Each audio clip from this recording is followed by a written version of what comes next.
All right, all right, all right. Notre Dame fans, we are back. It is Monday. I'm so excited right now, Ryan. I'm so fired up for so many reasons. Notre Dame baseball is playing in the College World Series. We've got some major recruiting news. We're launching a brand new show tonight at 6 o'clock. And man, I'm just so fired up. So we're going to talk recruiting today. But before we begin, I just want to remind everybody in the channel that's listening. Tonight at 6 p.m. Eastern, Sean Stiers will be launching the new IB Nation Sports Talk show. It's going to be at 6 o'clock. It's not going to be like ours. It's not going to be a Q&A at the end. It's not going to be 2-3 hour long shows. It's going to be getting there. It's going to be kind of his intro topic. He's going to have a rapid fire segment. If you're listening to him on the radio and you like that rapid fire thing that he did, that's going to be a regular part of it. And then he's got a special guest tonight. We're supposed to have an interview with a former baseball coach at Notre Dame that's had some success in the past, is supposed to join us tonight. So it will be a lot of talk about the baseball program. And the whole point is it is a different angle. Football is always going to be at the heart of what we do. But we've always said we want to branch out the right way. And Sean is the right way to branch out. So he's got a lot of Notre Dame football topics. He'll probably talk a little football tonight for sure. A lot of football topics, but obviously with the baseball team doing what they did, that's going to take a lot of precedence. So if you want to talk baseball, tonight's the night to do it on our IB Nation Sports Talk.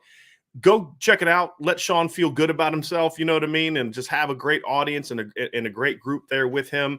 I think Sean's going to do a phenomenal job. I mean, we're all so excited about that. And then it allows us to focus on what we do well. And I can't be more fired up about it. But, Ryan, nobody's in here wanting to hear about that and about baseball. People are here today because they are ready to talk about the big recruiting weekend that Notre Dame had. Overall, Ryan, I got to be honest, I'm having that problem again where it's almost like, okay, can I truly believe what all these people are telling me? There's got to be some bad news, right? Like somebody had to have not enjoyed themselves. Notre Dame has to be not leading for someone on this list. And the reality is it gets harder and harder and harder to kind of, but that's just kind of how it's going. It's like it's harder and harder to find like not good news. And this weekend was just a giant success for the Notre Dame football program. Yeah, no, it was really cool just kind of getting a little behind the scenes stuff as far as how the coaching staff attacked the week, some of the events that they partook in with the recruits that were on campus. I mean, you're right, Brian. It's fun because we get to come in here and we're very positive and optimistic, but it's also not just for show, right? It's like there's really, if we really pressed hard, it'd be very difficult to find something negative coming out of the weekend. So you're right. It was a highly anticipated June 10th weekends. We knew that there was going to be a lot of great recruits on campus, both committed and uncommitted. And we left the week feeling very optimistic about a lot of the uncommitted kids that were on campus. Well, I think this is one of the advantages to being off to such a great start from a what's in the class already standpoint. You know, the fact that you have 15 kids already in the class, you're going to add 10 to 12 more. It's about all that's on the board. I mean, literally every kid that's coming to town this weekend, they can say, we want you. You're a guy that we would take right now. And that's not always the case. And so when you have had the success that Notre Dame has had, I think it's one of those things where it allows you to just really put more resources into it. And we've talked about this in the past. And, you know, it's a big part of it. So let's dive into the updates, Ryan. So what we're going to do is we are going to just kind of give you the latest of what we're hearing. Like literally all that we've done the last 3 days is contact sources during the visit, after the visit, you know, sources on all sides of these things. Ryan's talked to just about all of these kids, not all of them, but just about all of them directly. Mm-hmm. And so we're going to give you the latest of where things, you know, how things went this weekend. And then after that, we're then going to kind of run down each kid and sort of tell you where we think things are trending. And we'll kind of use like the hot board look where we think things are trending. I'm not going to make some predictions because we don't do that, but you'll have a good feel for where we stand and where we think Notre Dame stands. So Ryan, we're going to kind of take this offense, then defense, right? So we're going to kind of take it positional. Want to start off at wide receiver. This was a huge weekend for Notre Dame. 2 of the players they absolutely want in this class, Rico Flores and Ronan Hanifin, were both on campus. Everybody knows my feelings on Ronan Hanafin. Great amount as a top 100 player. Rico Flores is a guy that the staff likes a lot. Very interesting player from Folsom, California. no, top 200 kid, not like an elite guy, but then you look at his offer list and it's like his final three is like Notre Dame, Georgia, and Ohio State, right? And then you look at the fact that he's a kid that's got an offer from Yale, right? I think it tells you a little bit about Rico Flores. This is the first time he's been on campus. This is the last time he's going to be on campus before he makes his July 3rd decision. It's July 3rd, correct? He's 3rd, and then Christian Gray's the 4th. Am I correct on that? Yes. So he's going to make his July 3rd decision. He will not be back to Notre Dame before that. So this is their one shot at Ryan. What have you heard about how things went with Rico Flores? I mean, I feel like for the most part, it went as good as you would anticipate it for Rico, right? I mean, there was always big interest going into the visit, right? I mean, like you said, they made the top 3 without getting to Notre Dame yet. So usually when that happens, things tend to keep trending in the right direction after recruits see the campus. And by all indications, Notre Dame has done a great job, and I would call them the leader now going into a couple other visits. I mean, we're going to see, him going to Ohio State and making a couple of his last visits could change some of the momentum. But right now, you leave the week and you have to feel good about what Notre Dame was. I thought they sold the vision for Rico. I think that Coach Stuckey really did a nice job with him. They had, like you said, Braylon James was on campus, the committed wide receiver. Ronan Hanafin was on campus. So some of the top pass catchers in the cycle for Notre Dame were there waiting for him. And I think that they really did a nice job with Rico. And I think they have the momentum now leaving the trip. Yeah, they've certainly done a good job there. And the interesting thing is he's been to Georgia and Ohio State before. This was his first trip to Notre Dame. Now, the interesting thing is he's going back to those schools over the next 2 weekends. That's the challenge for Notre Dame. And I think that's where you kind of you get excited about what they did this weekend and you feel good about the move that they made this weekend. But then you kind of say, but there's 2 big visits coming up, including the team that many have felt for a very long time has been his leader in the school he wants to go to in Ohio State. So It's going to be a very interesting 3 weeks for him, 3+ weeks for him. But that's a situation where Notre Dame has done everything they can up to this point in time to be in that shot where they've got a chance to close this one out. And we'll dive into more of that at the end. Another very important players on campus this weekend was Ronan Hanifin from Massachusetts. Ryan, very talented player, one of the most underrated players in the country, in my opinion. You got a kid who's basically his final schools are Notre Dame, Clemson, Alabama, basically. BC's pushing hard on him because, there's that local connection, but it's a Notre Dame, Clemson, Alabama battle. Mm-hmm. Notre Dame's goal coming this weekend was just to try to get him to make his decision. And as of right now, obviously, we have not reported a commitment, but I think Notre Dame, again, it's another week where Notre Dame did everything they could to let him know that, you're our guy. Well, I mean, it started out great, right? I mean, he meets up with Preston Zinter right in the airports on his way into South Bend, and Chad Bowden comes in and is rocking the gold boombox and doing all that fun stuff. And I would say this: we've felt good about where Notre Dame's been with Ronan for a long time now, and it was just a simple fact of like, hey, he's starting to get Alabama, Oklahoma, USC, Georgia, like all these schools now are coming hard, but I think that Notre Dame has maintained that momentum. Again, we leave the week. I mean, I heard very early during this visit that everything was going great and Ronan was, just loving everything that he was kind of hearing from the staff and being around the committed and uncommitted players, being around some of the current players on the team. So I think as optimistic as you can be is I think that Notre Dame has the opportunity to close that one out here pretty quickly, because I think that it just makes every layer of it, right? From a young man to a student athlete, to the talent that he has, to the wide receiver board needing depth in this class. I think it makes just too much sense that Ronan Hanifin doesn't end up in South Bend. Now, he's just got to believe that. That's the key now, right? Is he's got to believe that. And I think the Notre Dame staff was able to do some things this weekend that needed to be done in regards to 2 things. Number one is, do you definitely want him a receiver? Or is this a situation where you're just telling him that, but you really plan to move him to defense? And their thing, I think from the Ronan Hanifin and his family standpoint, it's like, hey, look, be honest about that, because he's okay playing either side of the ball. We just want to know for sure. Notre Dame, from what I'm told from sources, was adamant, no, look, we love you on offense. You're one of our guys. You're going to count towards our receiver numbers, right? Not athlete numbers. Like maybe a Samuel Mpemba isn't going to necessarily count towards a linebacker number, a D-line number. He's just athlete. With Ronan Hanifin, he's looked at a little differently than Micah Tease in some regards, because they have been pushing for him at receiver for so long, where the Micah Tease is kind of new, and we'll get to that in a second as well.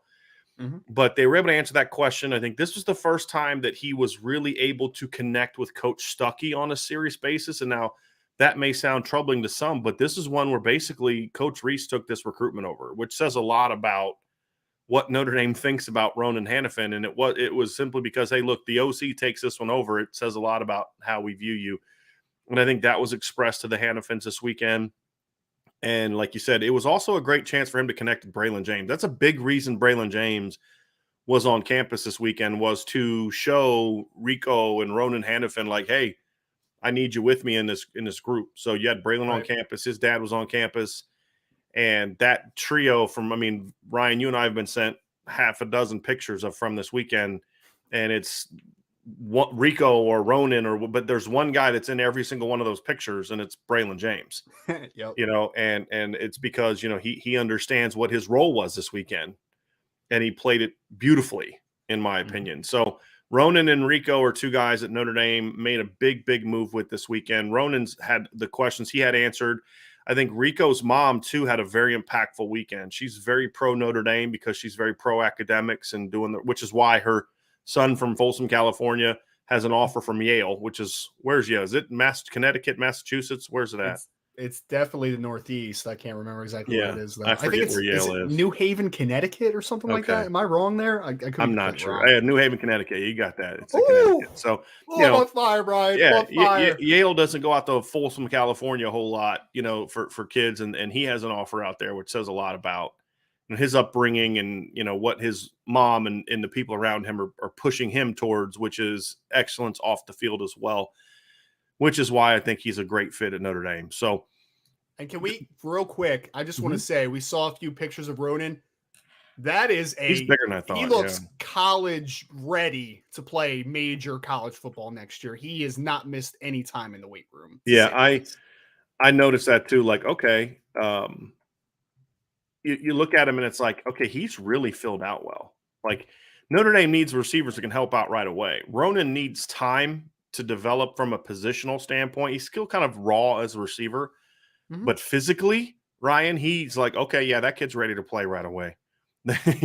He's a put together kid, which is why you understand why some teams like him so much on defense. Like, that's a kid that you can, a kid that is 6'3", minimum 205, that can run like he can run. Like, that's like that ideal rover player, right? And that's where Alabama's recruiting to play. There aren't a lot of kids that are 6'3", 205 that can run like that.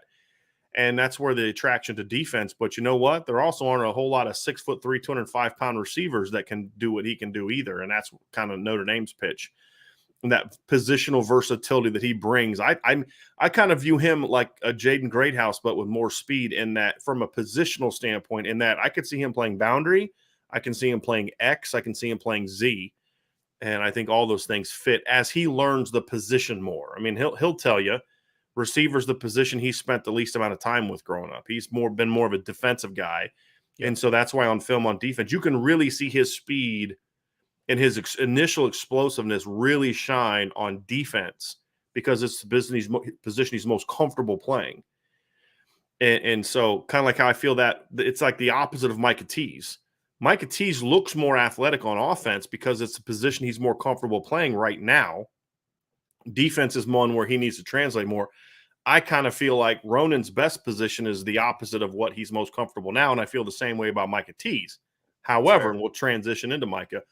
I'll be honest, we don't have a ton from Micah. We have not been able to directly contact Micah yet, but we've been able to talk to some sources around him. So we don't have a ton there, Ryan, other than just seemed to love the visit, connected really well with coaches, and basically Notre Dame has kind of put themselves right on that list with, I think, USC, we believe, is his leader, but Notre Dame has given him a ton to think about in advance of his upcoming USC visit. Yeah, I think Notre Dame and USC have kind of separated themselves a little bit at the top, especially with Oklahoma kind of dropping out with their continued stance of, hey, you're a defensive player for us. We're not going to let you play wide receiver. Notre Dame has left them on the table. By all indications, he had a good visit. We'll see where it goes, but you have some momentum. But of course, with a visit to USC, the question of is how long can you maintain that momentum, or if you can maintain that momentum. Right. So that's going to be a key for him. Notre Dame had the number one tackle on their board on campus. Look, Notre Dame's got 4 commitments on the offensive line right now. There's 2 kids left on the board, and they're the 2 best kids left on the board. I mean, that are on the board, period. In Monroe, Freeling, and Charles Jagasol. Charles visits next weekend. Monroe's on campus this weekend. Notre Dame is going to do everything they can to get both, simply because they're too good to pass up. It's one of those ones where, like, do we have room for 6? No. You're going to take 6? Yeah, we're going to do everything we can to do it because these 2 kids are just too good to pass up. So from everything I heard, it was, the weekend was a little unique, but it just sounds like, Ryan, it ended on a pretty positive note. You had a chance to speak with Monroe this morning a little bit. We've talked to some different sources. So just give us the latest on how Monroe's visit went. Yeah, I think Notre Dame did a really great job really giving him the perspective of current offensive linemen that are on the roster. I mean, he had the opportunity to talk to guys like Joe Alt and Andrew Kristofic and Michael Carmody and a group of players, just kind of really dig into what it's like to be a Notre Dame offensive lineman. And, those guys had just gone through their first spring with Coach Heastand, obviously, right? So I think that that's a good perspective. And I know when he sat in on the meetings with Coach Heastand, he was there with Sam Pendleton and Sullivan Absher, which we talked about good having Braylon James on campus, right? It was also good having both the Carolina offensive linemen in attendance there again, kind of continuing to build that relationship. So he had a really good time. Coach Heastand continues to hit all the right notes with them. He got to continue to build that relationship with some of the offensive linemen that are already in the 2023 class. And he got to talk to some of the current Notre Dame offensive linemen. So again, this one has been solid for a while, but I think that Notre Dame did nothing during this visit to hurt their chances.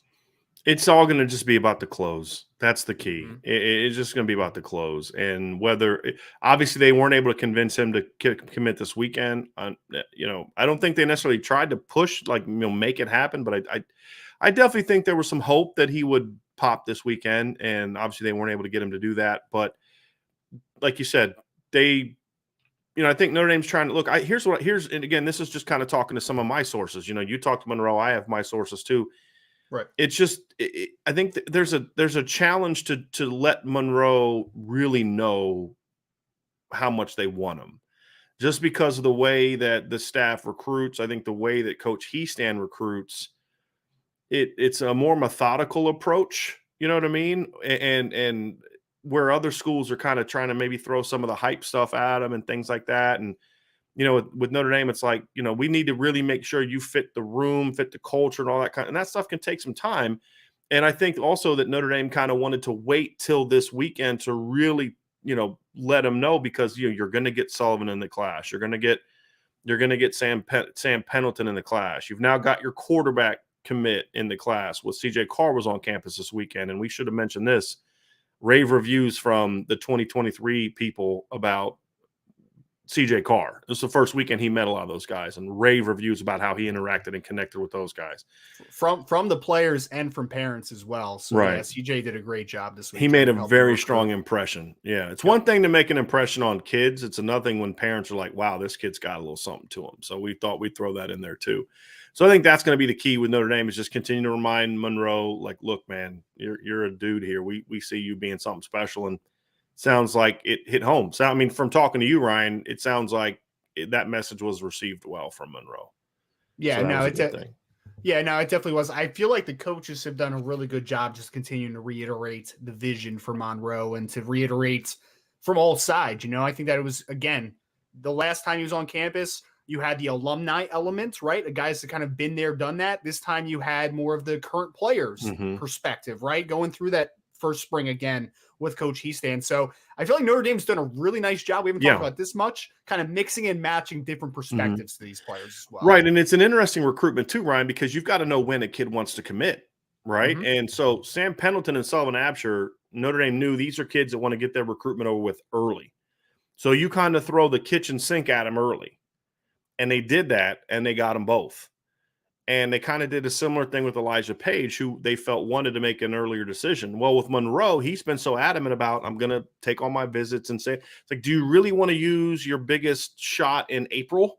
Right. Or is April more about, let's secure Sam and because Sam had already committed by then, but let's secure Sullivan Absher. Let's get him in the class, because we know Monroe's probably not committing this weekend. And then you just kind of build up to where, knowing he's going to get on campus in June, that's your sort of, okay, now is when we try to close moment. And that's part of what makes recruiting interesting, because you've got to know where these kids are and who can we push for. Because here's the problem. If you push for a kid too soon, one of two things happens. Number one, you took your best shot way too early. Number two, you can turn a kid off. If a kid's like really not in decision-making mode and you push for him to make a decision, you can turn a kid off. And that's like, so you look at Samuel Apemba, perfect example. Notre Dame was like, okay, we've already had him on campus before. He likes us. Do we really want to take our big shot in June, or for a kid that's going to commit in December? Or do we want to say, hey, look, maybe we try to get him on campus in June for an unofficial, which I don't know if that's going to happen or not. I don't think that it will. But then let's bring him in November, a little closer to when he's going to commit. And from now until then, we'll just keep building the relationship, keep connecting, keep doing all that, and then bring him in for the Clemson game. And of course, that's what they decided to do. So that's part of the strategy of recruiting is you've got to know who wants to jump on board early, who wants to play it out, who can you get to commit earlier than expected, but then you've got to set, but when is the time for that push? And I think that's where Monroe Freeling falls into. You probably weren't going to get him to commit in April. And if you did get him to commit in April, it's probably one he wouldn't have felt really good about, because he did want to see so many places. So you don't make that hard push for that, because you got to read the kid and say, okay, let's make a push. Let him know we love him. Let's get Sam and Sullivan, his buddies in the class, who we also love. And then in June, when Monroe comes back, that's when you swing for the fences. Sure. And I think that was the strategy in it, and we'll find out if it works or not, right? That's going to be the big key. Does it work or not? Absolutely. So let's transition over to defense a little bit, Ryan. There were some, there were some dudes on campus this weekend. We had a comment. We had a couple of the comments that we have down here. I want to, Big Jim says Caleb Downs and Jayden Alsberry are the kind of guys who could take this class from excellent to ridiculous. And then Kenny Moore rightly said, I would throw in Jason Moore, Big Jim.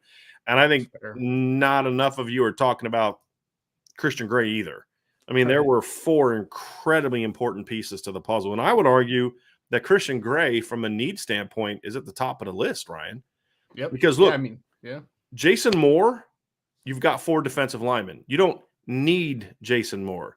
You want Jason Moore. The need for Jason Moore is just you need his talent, you need his personality, you need the fit, all that. What I mean by need is it's not a numbers need. You need impact players. Jason Moore's an impact player. That's where the need is for Jason Moore. What I'm talking about with Christian Gray, same with linebacker. They've got already 2 linebackers on the board. You don't need Jayden Alsberry. You want Jayden Alsberry. You need him from the standpoint of, again, you need his talent. I'm just strictly talking numbers. Safety, you've already got 2 safeties. You met your numbers need. What all these guys are impact talent needs. Christian is the unique one because he's both. He is an impact talent need and he's a numbers need. And so getting him on campus this weekend was huge. He's got upcoming visits as well. He's going to go to USC and Ohio State. The interesting thing, the thing that makes him different than Rico Flores is Rico is going to visit the perceived leader next. Christian has already visited Notre Dame, the school that's considered the biggest contender to Notre Dame. Now, we have been saying, Sean has been saying this, Ryan, and you have been saying this, and if you read the article Sean put up on Friday morning, you would have understood. This has been trending over the last 2-3 weeks really, really well to Notre Dame. This weekend was really important to get him back on campus and just remind him of how important he is to this Notre Dame class. Yeah, I mean, it's said perfectly, right? This one has just been about, can you close the deal? I mean, I feel like it was in Notre Dame's favor for a long time, and then you hit a little bit of a lull, and they've been turning up the heat. And again, by every indication, talking to a couple of the defensive back commits that were on campus, they really, I think it really meshed well with Christian Gray. So again, great visit for Christian Gray. There's a perceived leader coming into Notre Dame. And I don't think they hurt their chances at all in this one. I think the thing with Christian Gray was, I think the thing with him was Notre Dame had to play the long game with him a little bit because they lost. I mean, Sean and I talked about this on Saturday. They lost traction with him at a point. And sometimes you can panic when that happens, and they didn't. They stayed true to it, and I think that allowed them to really make a move this weekend and put themselves in a very, very strong position. Again, this one's not officially done yet because he's still got some visits coming up. He's not going to make his commitment till July 4th. but Notre Dame has really put themselves in a good position here as he looks to close out this recruitment. Very, very important recruitment. And we'll kind of get into more of his fit and his need and the importance of it as we kind of get into the trending thing. But I think the biggest thing for Christian Gray this weekend, Ryan, was he knows everything about Notre Dame academic. He's been here multiple times. He knows about the academics. He's seen the campus. This was more about relationships. And that's why Sean wrote the article that he wrote on Friday.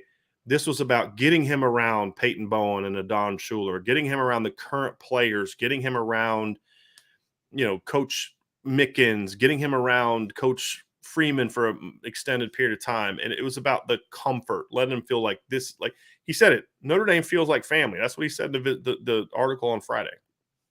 Now it's about really hammering that home. Right. And I think Notre Dame was certainly able to do that this weekend. Yeah, and you should be on the IB message board because I dropped a little bit of some of the things that the commits or the recruits did on campus, right? And man, coaches really are very creative with some of the stuff that they kind of line up for these recruits. And I think, again, I haven't heard one bad review as far as the pace of the weekend, the ability to have some individual time with bonding with the team. And I think that was a huge element this, especially for this one where there was such a large amount of top prospects on campus and such a large amount of committed players on campus that it was really, again, like you said, relationship building. Let's set up a lot of different activities that kind of bring out some personalities and really see how everything meshed. So yeah, I think it's hats off to Notre Dame in that instance. That reminds me, Ryan, you talked about the things they wanted to do. It gave me an idea. People have said we're going to have like some Irish breakdown race sprint, which I think is absurd. We're not doing that. Combine. Not having that. What we will do, however, is the next time I get all of you in town together, we'll have to get Devin up here for that. Figure out when that's going to be. We are going to go to the Adventureplex and we're going to have a competition.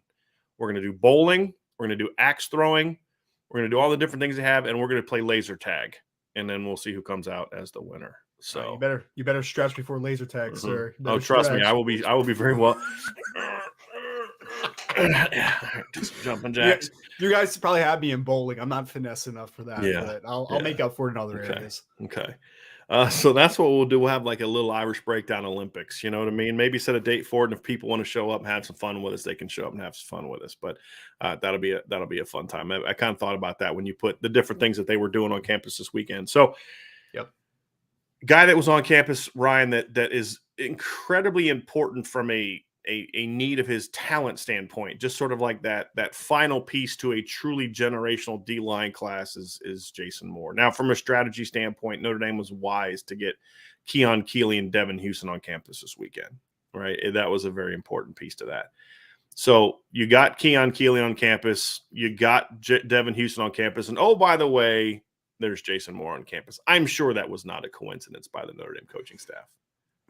No, all they needed was Brendan Vernon, right? He was the last one left, and Boubacar. And those two will be in town next weekend to try to help solidify some of the uncommitted kids next week, right? They had to split it up a little bit. I definitely get that. And of course, Devin Houston had to be there, who I had an update on earlier today on Irish Breakdown, where he was kind of talking about his relationship with Jason Moore, because of course they're both Maryland guys. They've known each other for a while, and that relationship has really started to uptick now that Devin's been in the class now for a little bit here. So it's something where I spoke to someone very close to Jason Moore this morning. I left that in an update on the board today as well. Seeing Coach Washington in person was very big for this one, because if you remember correctly, this was one where they've been wanting to set up a visit for a while, but then Justin Moore, Jason's brother, is playing in the Final Four run for Villanova basketball. Then he tears his ACL. He has to have surgery. So their visits got just kaput for a little bit. Jason ends up going to Ohio State for a visit, and eventually now comes to Notre Dame. And the missing piece, because back then he had wanted to come into the spring to see a spring practice. Like, he wanted to see the coaching aspect of the situation now, because during the majority of his recruitment, it was Coach Elston, obviously, right? So really developing that relationship with Coach Washington was paramount. And from everything I heard from a source close to Jason, went very well. That was kind of the missing piece, it sounds like. Feel really good about where Notre Dame is in that one. We'll talk more about that when we're talking about how things are trending here at the end. But I think Notre Dame kind of gave Jason potentially the missing piece to what this recruitment has needed. And he said that to you many times in the past, that was the reason he wanted to get back on campus during spring ball. Unfortunately, the situation with his brother kind of came up with the injury he had, and he would have been on campus had it not been for Justin's injury. But that was the final piece, right? Like he had a good relationship with Mike Elson. He kind of could see himself in that position with Notre Dame. Loved Notre Dame. I mean, we felt that Notre Dame was his leader for a long time. Would you say that's fair, Ryan? We felt that they're, likes Michigan a lot, likes Ohio State a lot, likes Penn State a lot, likes all those schools a lot. But we kind of felt like of the four, Notre Dame was slightly ahead, but there was still that sort of, okay, well, I don't know Coach Washington as well as I know some of the other D-line coaches recruiting me. Right. They've really connected over the phone and on Zooms, but there's just a different thing when it comes down to meeting someone face to face. And that was an important thing. Devin Houston got a chance to do that back in January. Jason didn't. And so I think it was a really important piece of that. And it just kind of goes to show, I think it's one of those many things that makes me say this is a Notre Dame kid. Because Notre Dame kids are thoughtful. People say, why haven't kids committed? Because that's what makes Notre Dame kids different, man. They don't like Elijah Page didn't commit. I mean, he told us this. I didn't commit. I went home. I had to think about it, and I just knew, right? They don't rush into commitments. You don't want them to, because when kids rush into those kind of public commitments during a visit, those are the kids I often get worried about flipping down the road, because just unless we've known all along, this kid's always wanted to be at Notre Dame. It just let it play out. Right. But in regards to Jason Moore, Notre Dame did a phenomenal job. And, again, like you said, I don't know if there's much more they could have done, but that relationship piece was key.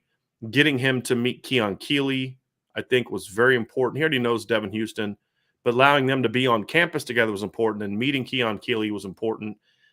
And, it's kind of like that thunder and lightning type of, thing with those two. So I think that was really big as well. Yeah. Another player on campus, Ryan, I'm trying not to do it, man. Caleb Downs. Excited? Are you getting excited? Downs. Not excited. Just I'm starting to believe it's actually possible. More optimistic. Yeah. More optimistic. Because, look, I know he likes Notre Dame. A kid from Georgia who's a 5-star recruit that has every school in the country wants him doesn't make 3 previous trips to Notre Dame if he doesn't have genuine interest in Notre Dame. I'm not saying he doesn't love Notre Dame. I think he's a great Notre Dame fit. I have an article coming up about that here later today. And it's just one of those things, Ryan, where it's still my BK PTSD. I'm just going to be honest with you, of they're not going to get a public school kid from Georgia. I mean, I know he's a great student and he loves Notre Dame, but he's not going to say no to the last two national champs that clean up in that state. There's no way that's going to happen. And I don't want to get to, thinking like this might happen and then, report, it may happen, blah, blah, and then he ends up picking somebody else. But every single time that kid visits, you hear the same things. Man, this kid fits in so well at Notre Dame. Man, this kid loves Notre Dame. Man, this kid just really connects with it. And then this weekend, you get Peyton Bowen and Don Schuler back on campus. And one of Notre Dame's 5 best recruiters, it's like Marcus Freeman, Chad Bowden, Tommy Rees, Al Washington, and Don Schuler, right? Yep. Like those are the 5 of the adults. Those are the 5 best recruiters that Notre Dame has in the 2023 class. Mr. Schuler was on campus this weekend. The parents were all, there's pictures of, Caleb's mom with Adon's mom, and it was Adon's mom. It was Peyton Bowen's mom, and then it was Preston Zinter's mom, all in a picture with, Caleb Downs' mom. And the thing this weekend was, from what I heard, Ryan, is they really worked the parents this weekend. Like Caleb just needed to connect with this, those other players, but they really worked the parents this weekend with several kids, but especially with Caleb Downs. Yeah, no, it's I love the Don Schuler kind of plug there, man. I hope Don's listening because I told him it's true. I'm not saying anything untrue about this. People probably thought I was just like gassing him up in our interview, but I'm like, no, man, like literally Chet Bowden needs to get you on the recruiting staff. The guy is relentless and he wants, love it, man. Don Schuler's a really good football player. his dad wants this class to be historic. I absolutely love the interest and the energy that Don Schuler puts off. And you saw, I mean, from what I've heard, Don Schuler, Peyton Bowen, and Caleb Downs were attached at the hip. Like the whole trip, those guys were selling, which is big, Brian, because I mean, usually that stuff happens, right? Like your position group players are going to, kind of boast about it. But the thing is, though, is that you already have 2 safeties in the class. So that guy is technically competition, right? Even though you say they can all play together, which is absolutely true. Right. I have an article about that as well. Right. Exactly. And it's absolutely true. You can play 3 safeties. You can play one as that rover, like whatever. You can make it work. But the point is that those guys embraced Caleb Downs, and the families there embraced the Downs family. So I agree. I think I said this, like 3 or 4 weeks ago. I was like, every week I just get more optimistic about Caleb Downs. I'm not getting to the point here where I'm going to set myself up for the failure from the fan side of everything. But there's got to be something here, man. He's been in Notre Dame now multiple times. Made sure he took an official visit. He likes Notre Dame. He absolutely does. Yeah. Is it going to be enough? We'll talk about that. But the fact of the matter is that Notre Dame is in the game here. They are in the game for Caleb Downs. They leave the weekend in a decent spot, pretty solid spot. I think the thing, too, is I think Notre Dame knows it's going to be hard to get him out of those places. And you have to accept that, right? Like you have to know, okay, is it going to be harder to get him than a Jason Moore? Yeah. So you handle that accordingly on the visit, and I think that's why the thing with the parents is so important, right? You need to create some allies on your side when it comes decision-making time. And I think that's what Notre Dame did. I'm trying not to get myself fired up, but it's hard not to because it's and this is what the article that I'm going to talk about is.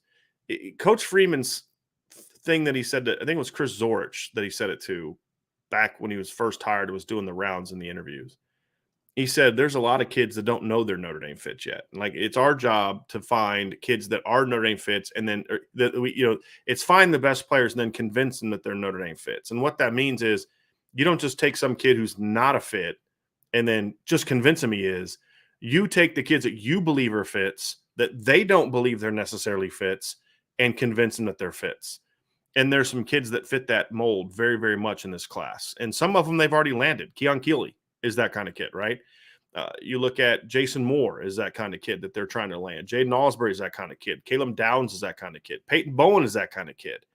Where Peyton Bowen, if Marcus Freeman is not the defensive coordinator and or head coach of Notre Dame, Peyton Bowen is not committed to Notre Dame. With all due respect to Coach Lee, if Coach Lee stays at Notre Dame and Brian Kelly's still at Notre Dame, and I have a great deal of respect for Clark Lee, the fact of the matter is Peyton Bowen's not committed to Notre Dame. Don Schuler probably would still be because that kid loves Notre Dame. And he's the kind of kid that they would have gone after, being where he's from. But they would not have gone down to Denton, Texas, and one of the best high schools in the state of Texas as far as this past couple of years, and tried to throw their hat in the ring against Texas and Alabama and Oklahoma and those type of programs. And that's what Coach Freeman is doing. And it's like you said, Ryan, that we're going to find out if that strategy can work or not. So far, it's been a huge success. Now it's can they close on the final pieces to that, and that's Jason Moore, Caleb Downs, and then my final player that we're going to discuss, Jayden Alsberry. And since it is my show, I can get to talk about whoever I want in whatever order I want. And, of course, I'm going to put Jayden Alsberry last for a lot of different reasons. But I think also we kind of went positionally a little bit and went that way as well. Jayden Alsberry is a kid I think that's very important to this class as well. And I think that he's important for a couple reasons. One, he's a very talented player to position that they're still trying to rebuild that depth chart a little bit with players that fit the scheme of what they're trying to do. He is a tremendous fit at Notre Dame. He might even be the ultimate test case of this theory of Notre Dame kid that doesn't realize he's a Notre Dame kid yet, but now is starting to. And then the final piece is it'd be huge. Especially these last two, even more so than Christian Gray and Jason Moore, because Notre Dame's had success in St. Louis. Now it's continuing to have that success. They got a 5-star kid from Christian Gray's high school just 3 years ago in Jordan Johnson, right? And Jason Moore, they haven't had success in that area, but they should. That's an area that's going to be easier to have. It's not easy, but it should be easy. Should be easier for Notre Dame at a place like DeMatha in DC. Getting a kid from Georgia, that Bama and Georgia want, and getting a kid from Baton Rouge that Alabama, LSU, and schools like that want, those are not easy tasks. And that's the other reason that this would be important is these are tidal wave recruits, in my opinion. And that's why we went Caleb Downs and Jayden Alsberry last. Is, Christian Gray is an incredibly important recruit. Jason Moore is an incredibly important recruit from a practicality standpoint of what Notre Dame wants and needs, right? If we're just talking football, I think with Jason Moore, there's some importance to it as well. From you need to get back into DC. You have to start having more success in DC. But being able to go in these last two kids into the regions they're from and land them, should Notre Dame be able to do that, would be like a shockwave type of thing. It really would. And so this was your chance. This is the third time Jayden Alsberry's been on campus. Folks were on campus this weekend, Ryan. Let's share with the folks kind of what we've heard, and then we're going to go kind of reverse order on the trending thing. So we're going to give you everything we got on Jayden Alsberry and then kind of work backwards on where things are trending with all these different guys and kind of offer as close to a prediction as we're going to be comfortable doing. Sometimes you talk to players and you can just hear pretty instantly that they're Notre Dame fits. And I mean, what that means basically is there's like a roundedness to them, right? It's like the great young man cares about his academics, good football player to great football player, however you want to categorize a guy like a Jayden Asbury. I talked to him on the phone one time, and from there I was just kind of like, wow, this is kind of real. Because that was during a time where you were just kind of like, oh, that's kind of a pipe dream, right? Like, oh, Jayden Alsberry, you're going to get him out of University Lab that's right on the LSU campus, right? Like, it just kind of seemed pretty unrealistic. Everything keeps trending in a very good direction with Jayden Alsberry. Everything we've been told, he had a really great visit. There is legitimate interest there.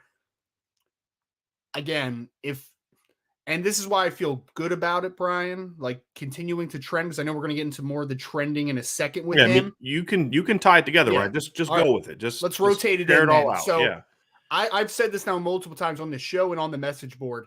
No, I don't think LSU is a huge player here. Like, I just don't. I really don't. And it's weird because, again, that was my first sign that he really might be a Notre Dame kid. Exactly. Right. Exactly. Because for the longest time, you're just it was an assumption because his dad works for the university. Yeah. Right. Exactly. His high school is literally physically connected to the campus at LSU. Exactly. I mean, it's said perfectly. So there's a lot of things that led you to believe that the kid's going to end up at LSU. I've said this. I know Brian Smith said this on the board too, and I know that you agree with this as well. I just don't think he ends up near. I don't think LSU's in the cards for him. I really don't. I think that he tremendously values education. I think he loves Marcus Freeman from everything I've heard. I think he was when I first spoke to him, it was after Al Golden had got there. And the previous visit that he went on when he met Coach Golden, he was so complimentary of Coach Golden and everything that he has done in his coaching career and the perspective that he gets. This is a very well thoughtful kid that understands, I think, a bigger picture. So I'm buying into the Jayden Asbury hype. I am going to declare it. If we're talking about trending, this is getting hot. I think Notre Dame's the leader here. They have to close, but I think Notre Dame's the leader. Because it's hot, cool, warm, right? Hot basically means we think this is a one that Notre Dame's in a great position, right? Warm is, you know what, things are going really well. Don't think it's in decision-making mode yet, but things are going really well. Cool is one or both sides aren't feeling good about the other, right? And so that's kind of where we're going. Jayden Alsberry, my prediction is absolutely it's red hot right now. And look, did Jayden Alsberry commit this weekend? For some of you that are guessing that that's what some of our gifts were about, as far as we know, he did not. So this isn't like a thing, but it's just everything is trending in that direction, Ryan, where he has not been a kid that seems like he's very interested in speeding things up a lot. I think he's just a kid that's just not that he's not like purposely prolonging his recruitment, but he's also not setting arbitrary deadlines on when he's going to decide. It's just kind of like, when I know, I'll know. And I think Notre Dame has done a phenomenal job here in the last 2 months of really making it to where it's like, dude, you know the move. You know what you need to do. And I think this weekend was a big part of that. So I feel – I don't know if there's a There's 3 kids, and I won't say who they are. I'll just say him as one. There's 3 kids on this list that I feel tremendously good. 4 kids that I feel 4 that I feel tremendously good about, and I think you all know what that means. And he's in that list. He's in that list, and so it would be big. But now it's about closing, right, Ryan? Like he's going to leave this visit, and the parents worked his parents hard. Like I'm serious. I've heard from so many different people like about how involved the parents of the Notre Dame commits were on the other parents. Like it was wild to the point where I'm not worried about Peyton Bowen anymore, and I'll just leave it at that. Right? I mean, I'm feel really good about Peyton Bowen and ending up at Notre Dame, but this is one where I feel like let the emotion kind of wear off because again, he's a really smart kid. Smart kids don't like making emotional decisions. Agree. They just don't. They want to make sure like that. Elijah Page's a perfect example, right? Like, yeah, I loved it, and he clearly felt like when he left, like there's something special here. But I got a plan. I'm going to do it. Woke up the next morning and obviously did what he did. But I just feel like with Jayden, Ryan, it's the longer it goes, the worse I'll feel. But I feel like from now till the end of the summer, I'm going to feel pretty darn good about where things stand with Notre Dame. Now, if he decides not to make a decision and goes into the summer, like goes into the fall, I'll start to get a little bit more nervous. But where things stand right now, I know he's got a visit coming up to Michigan in 2 weeks. I don't know if he has a visit scheduled for this weekend or not, but he's, I could see him taking all his visits, and I could see him saying, you know what, I could see him waking up one morning saying, okay, this is the move. He hasn't done that yet. Right. But I could see him doing it. But I don't know what else Notre Dame could do. They've done a phenomenal job. Somebody said this too. Brian crawled that. He said, Brian likes Alsberry because of the troll factor. Ryan will tell you this. It's not. I mean, would that be like a little bit of a cherry on top? Yeah. Yeah, I think it would be. But that's not it. I'm telling you, this kid is a heck of a football player, and he's about as good of a Notre Dame fit as you're going to find anywhere. I mean, he could be from Elkhart and it'd be similar. I mean, this kid just gets Notre Dame. He understands Notre Dame. He's a great fit at Notre Dame. This is a Notre Dame kid. It's just, will he be able to say, I'm leaving the South? Right. That's the key. That's the only thing right now giving me any pause whatsoever is because I've been doing this a long time, and I've seen kids like Jayden Alsberry wake up one morning and be like, I love that place, but I just don't want to go that far away from home. I got a brother at Auburn. It's going to be – and they'll start convincing themselves of things. Well, it's going to be hard on my parents to come see me play. It's too far away. My dad works at LSU. I don't really want to go that far away from my mom. I'm not saying Jayden is feeling this way. I'm saying this is what I've seen in the past. And I'm just fitting it to Jayden. So it just comes down to whether or not he's going to wake up and say, you know what? Yeah, it is further away from my parents. It is further away than most kids I know are going to school and all these type of things. But you know what? This is what I got to do. Right. And as long as they can keep that vibe going, I think that I feel really good. I mean, this is a red hot recruitment. Let's go to Caleb Downs, Ryan. We're just going to kind of go right. Like I said, we're just going to go back in descending order. How do you feel things are going with Caleb Downs? I'd say warm. I mean, again, I think it's trending in the right direction. I just don't know when decision-making time is going to happen. And I don't know I wouldn't call Notre Dame the leader right now. I would say that they're striking the right chords though, and they're getting themselves in the game. But I would, if they committed today, I wouldn't say that they are the favorite to land Caleb Downs. But I think if it keeps trending the way it's trending, man, they're going to be in the fight. I don't know when the fight's going to end, if that makes sense. Yeah, I almost feel like this is one of those ones that is the reverse of the others. That if this one really drags on into the fall, I actually might start feeling better because I think that's one where, okay, now you're going to get to see the product that Marcus Freeman's putting on the field. Right. Because that's the one unknown a lot of these kids. Well, I really don't know what I have faith in Coach Freeman, but I really don't know what he's going to do. If Coach Freeman goes out there and starts winning games this year, for a kid like him, it could be that final deciding factor. If Notre Dame goes to like 11-1 this year, 10-2 or better, it could start kind of saying, okay, yeah, I want to be part of this. I want to be part of this because they're really selling the whole come here and be different angle with these kids. Don't go over there and keep doing what's already been done. Come here and let's be new. Let's be trailblazers here instead of followers over there. I think that's a very, very important piece to it. Yeah, I'm with you. I'm warm. I am. I'm trying to tamp down some of the excitement, but look, Notre Dame's given this kid a lot to think about. Will it end up resulting in them getting him? I'm still not ready to go there. I'm just not. I honestly, and I'm going to say that until he says I'm going Notre Dame. It's just where I'm going to be. I'm always going to feel like at the end of the day, it's going to be Georgia or Alabama. Right. But even if somebody from Notre Dame called me and said, "Hey, kid silently committed us," yeah, okay, we'll see. You know what I mean? Like, sure, This is okay. so funny, man. Sometimes we're like right on the same wavelength. I was literally about to say, if Brian got a call today from Caleb Downs or someone close to him that said he's committing, you'd be like, yeah, okay, Yeah, we'll see what sure. I'll happens. believe it when you say it. I'll believe when I see it. Okay, sure. If you say so. Yeah. No, seriously, I am. Okay, Caleb. Whatever you say, buddy. You know what I mean? Like, when you go public with it, I'll believe it. But no, they've done a great job on that one. How about Jason Moore, Ryan? That one's hot, I'd say. Okay. Yeah. I would definitely say hot. I think Notre Dame's been the leader. I think they're still the leader. I think it's just always been about when's he going to get back on campus and when is decision-making mode going to happen. We got some intel that the decision is most likely, unless something changes, going to be made early in July. So that's when they're going to sit down as a family and make their decision after a couple more visits. So they have to, finish out, of course, and close. But I think that it's positive to me that I heard that after the visit that their decision-making process is kind of firmed up a little bit more. And Coach Washington seemed to kind of hit the ball out of the park a little bit with Jason Moore. So I think it's hot right now. I think that they should be considered the leader for Jason Moore. Yeah, and he's going to be at Michigan this weekend and Ohio State the following weekend. I think, I think those are probably one of those two teams. I'd say probably Ohio State's the one I'm most concerned with.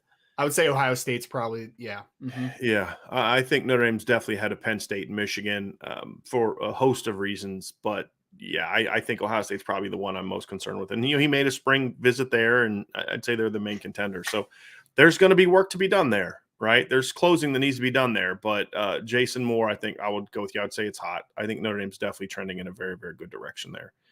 Christian Gray, last on the defensive players. It's hot, man. It is hot. Red hot. It is red hot. Yes, it is. I would anticipate this one potentially happening sometime soon, and Notre Dame is the clear leader for me now. Well, I'll disagree with that. I think actually it's the 4th, right? July 4th. Yeah, I think he's going to commit the 4th. I think he's going to wait till the 4th, and I think he wants to. Christian is a really intelligent kid and a really thoughtful kid. And that is why I think it's going to be one of those ones, Ryan, that's going to play to the end. Because I think whenever you have a great trip like this, there's always that temptation to just shut it down and I'm done and I'm going to call USC and Ohio State and not visit. But I just don't think that's who Christian necessarily is. Not that there'd be anything wrong with that decision. I'd be totally fine with that decision. But what I mean is, he's just kind of the kid like, okay, just let me I set the 4th as my deadline. Let me stick to that. I set a process out for myself. Let me stick to that process. So that way, if I do pick Notre Dame or LSU or Ohio State, I'm going to feel really good about that decision because I went through it all. That's how Christian Gray strikes me. And again, he could ultimately just wake up he could wake up today, tomorrow, Wednesday, Thursday, and be like, look, I know. And because he also strikes me as the kind of kid that doesn't want to disrespect other staffs if he knows where he's going. So there's that sort of that pull if he decides that. But I could see either one of those things playing out. I think as of right now, from what we've been told, he's going to see the process through to the 4th.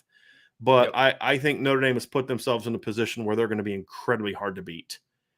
And the school that I thought was the closest competitor, he's already been to. That visit has already happened. I don't see Ohio State being in a position where they're going to be able to overcome the lead that Notre Dame has.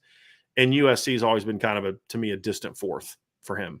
So that's where I see those ones trending. And he visited Alabama in March, but he hasn't made a return trip. So I don't think Bama's going to be a player on that one. I think it's going to be USC and Ohio State, how those visits go. But I think LSU is still the major player on that one.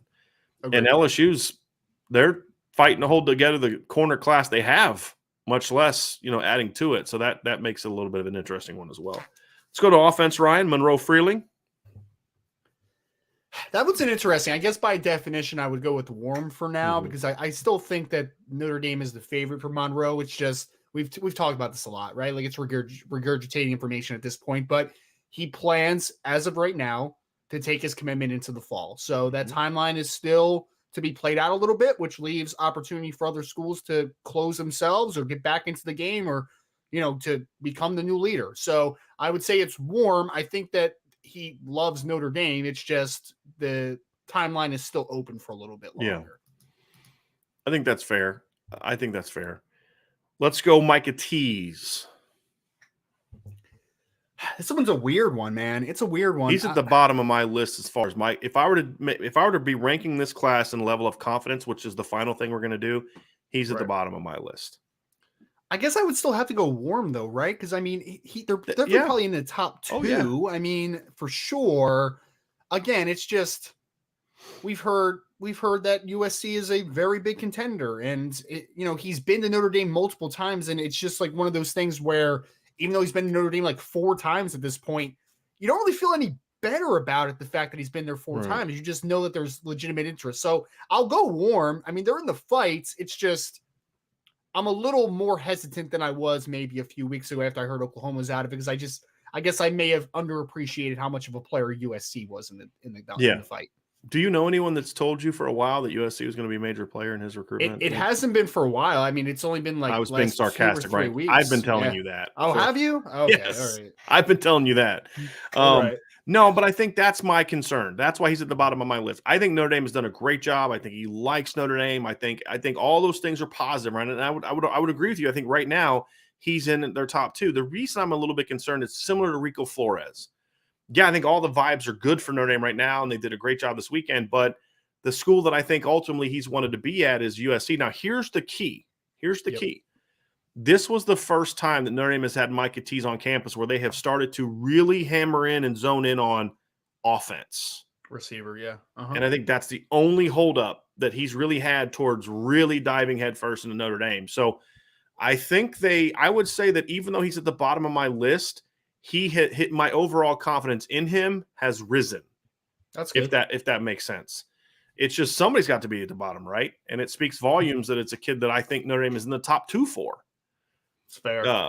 He is in their top 2, or they are in his top 2. That kind of sounded confusing when FOR, but it still sounded confusing. So I think that says a lot about where they stand with a lot of these kids. It's just the USC visit has me real nervous. If the week after the USC visit, is he going there this weekend, or is he going there the weekend of the 24th? Do you know? I don't know off the top of my head. Okay, I'm actually looking it up real quick because I'm very curious about something. So he is going to be on campus at USC this upcoming weekend. Mm-hmm. And that is also the same weekend that Christian Gray is going to be on campus at USC. So I think that's interesting. That is a little interesting. Just throwing that out there. So anyway, that's kind of where I am with Micah Tease. I think they got a shot to land every single one of these kids. I mean, truly. I'm like, how do we have this show without sounding like homers? Like, well, that's the position that this staff has put us in. And I think you're traditional, like it's even like the law of averages, right? It's like they're not going to bat 1,000, right? Like that's very unlikely that you bat 1,000. So where are you going to miss on a guy, quote unquote, right? Like that's kind of where the question comes in, right? And that's the struggle that I'm having, Ryan. It's like, like I think they're in the top 3 for every single kid. I think they're in the top 2 for all but one kid. Right. Caleb Downs is the only one that I'd probably say I'm saying they're not in the top 2. Would you agree with that? Is there anybody else that you'd say they're probably 3rd, 4, or at least one of 3? I mean, there's a lot of these kids have more than Georgia and Bama. And, like Rico Flores is probably the other. But I don't even say that because I still think with Rico, it's going to be Notre Dame or Ohio State is what I feel about Rico. I think Georgia's on a different level than those 2 schools. Even though they're in his top 3, I'm more referring to like the practical aspect of where they rank on his board. Like Jason Moore's got a top 4, but I think Notre Dame is in his top 2. I think there's a leader. Sure. Oh yeah. Right. Agree. So that's kind of what I'm referring to. So let's go to the final 2 pieces. Let's go Ronan Hanafin. I would say, sorry, I thought you were going to introduce the second person there. That's what that pause happened. No. My apologies. Ronan Hanafin is hot. It's been trending that way for a while. Teams have tried to get into the conversation. So you're kind of holding your breath a little bit. Like, what kind of push is Alabama going to make? They tried to make a big one. Obviously, Nick Saban got involved in that one. Georgia just recently offered. Oklahoma's offered. USC's offered. All the big dogs have kind of come out to try to get the Massachusetts product to their school at various positions. I think that this weekend may have solidified things, right? Like, I think Notre Dame is going to be very hard to beat for Ronan Hanafin. Interested to see when the decision is ultimately made, but I think that Notre Dame is definitely the leader right now. Agree. Red hot on that one. Last one, Rico Flores. Just like I said, kind of going descending order. Rico Flores, where are you with that one? I have an interesting take on that, but I want to hear yours first.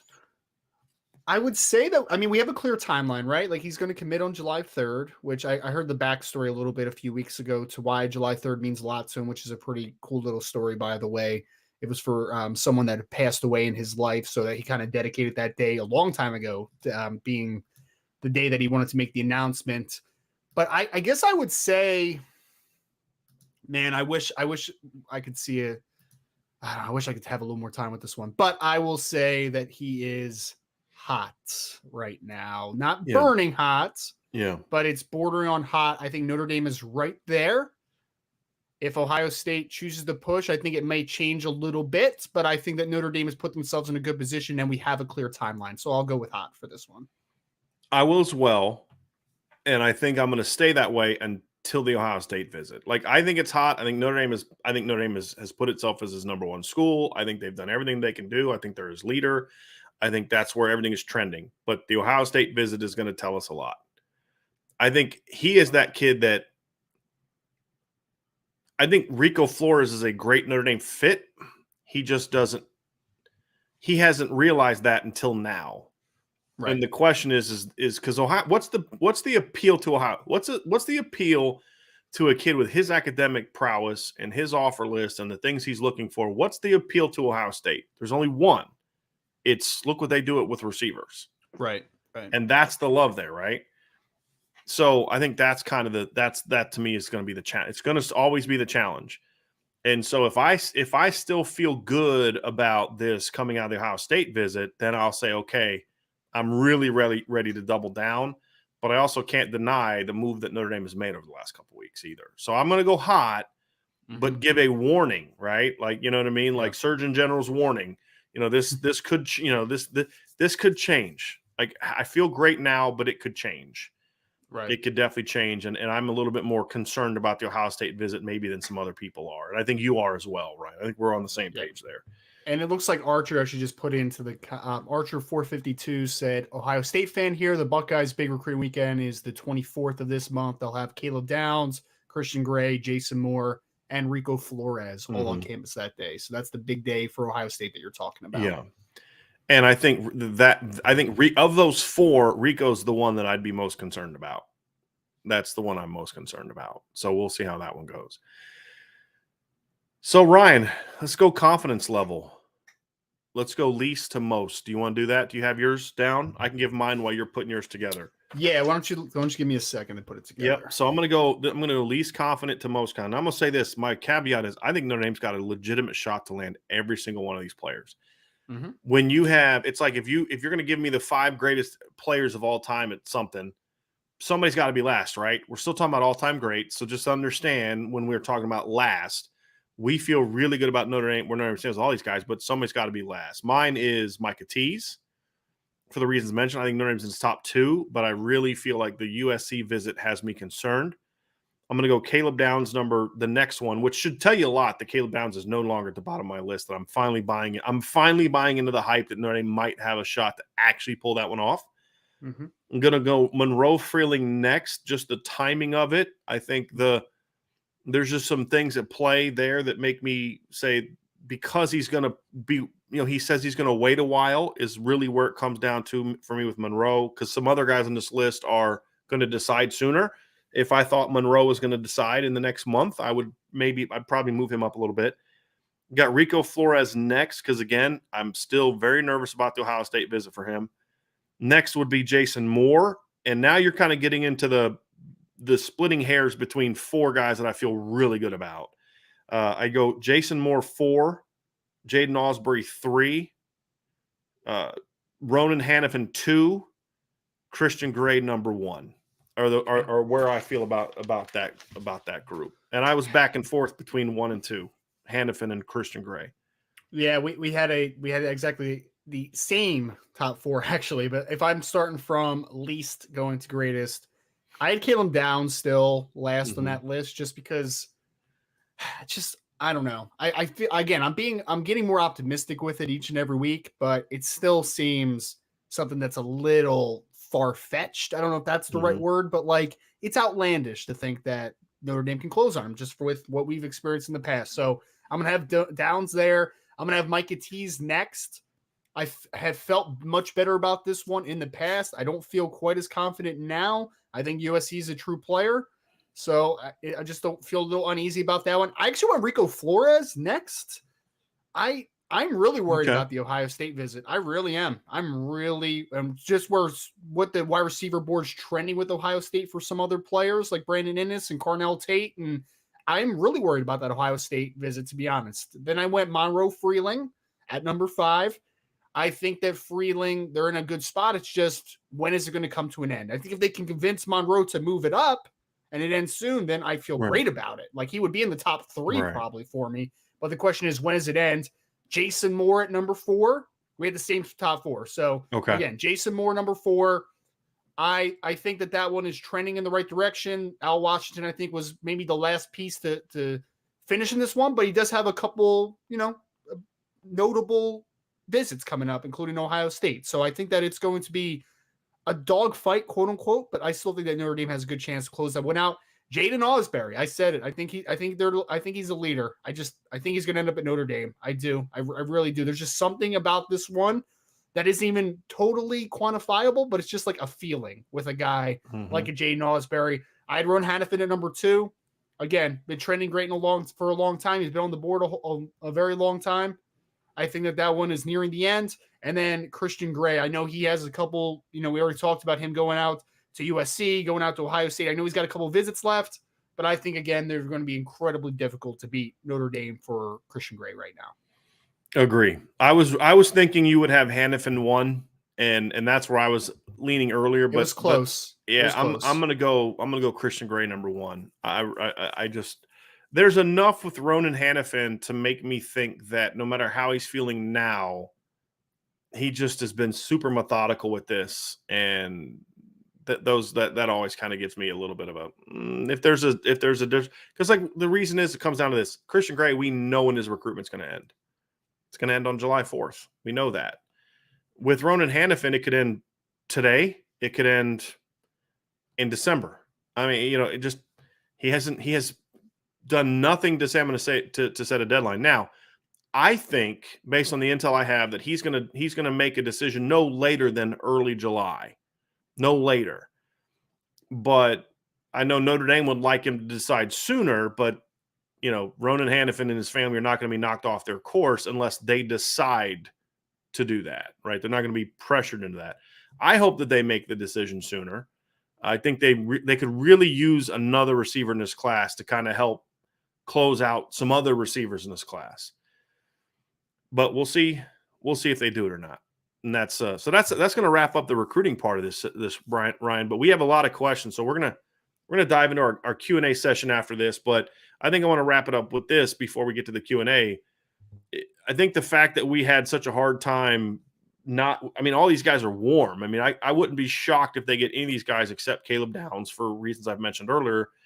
I wouldn't be shocked if they get Micah Tease at the bottom. It's just, I feel USC is there. And that's why I wouldn't necessarily push back with your Caleb Downs having him at the bottom. I just feel like with him, it's at least it's trending up a little bit faster than it is for Micah Tease. And that could just be my paranoia with the USC receiver, because USC's been, my understanding has been telling him receiver from jump. And that's the thing that's really helped USC emerge. I think he's a better fit at Notre Dame, but the position thing is going to be the big hang up there. And so they've got to convince him that they're going to give him a chance to legitimately be a receiver. And then maybe they can have a shot to do that. So that's going to do it for the recruiting section, Ryan. Let's dive into Q&A, and we're going to have a lot of, I've got like 34 different questions and comments started here. So we got a lot of stuff. I want to get to some of these super chats from Alan Watson. Thank you very much, Alan. Any still must-haves we need to lock up? now that we have at least one of the top QBs. Yeah, I would say, look, I top QB, but he's in the 2024 class. I'm sorry. Dante Moore has still got to be a priority for me. We'll find out where that goes. I'm not quite sure where that stands. I know there's been a lot of rumors about certain things. I've been told that the main decision maker and makers at Notre Dame are still want Dante Moore in a big way. So we'll find out over the next week if that's true. We're going to find out if Dante's still talking to Notre Dame commits, like he's still looking at Notre Dame. We'll find out, what the Notre Dame staff is going to do. That's going to be a big part of this whole thing. But I think as far as must-haves they need to lock up, we've talked a lot about them. I mean, Ronan Hanafin, Jaden Greathouse, Monroe, Freeling, Charles Jagasaw, to me, are must-haves because they're I love the kids they have already, but Monroe and Charles are just, they're just different. They're just better. They are. Jason Moore, Jayden Alsberry, Christian Gray, Micah Bell, and corners. Corners are huge. And like Caleb Downs, he's a must-have, but for him and Jason Moore are must-haves, but for completely different reasons. They're not necessarily must-haves, not even luxuries. It's just you're not recruiting them because you have a need to fill from a number standpoint. You have what the need that you have to fill is you need game changers, and they are even though you don't have a positional like numbers need for them, you have to get more difference makers. Just when they're on the field, they're just better than everybody else, and I think those two kids fit into that category.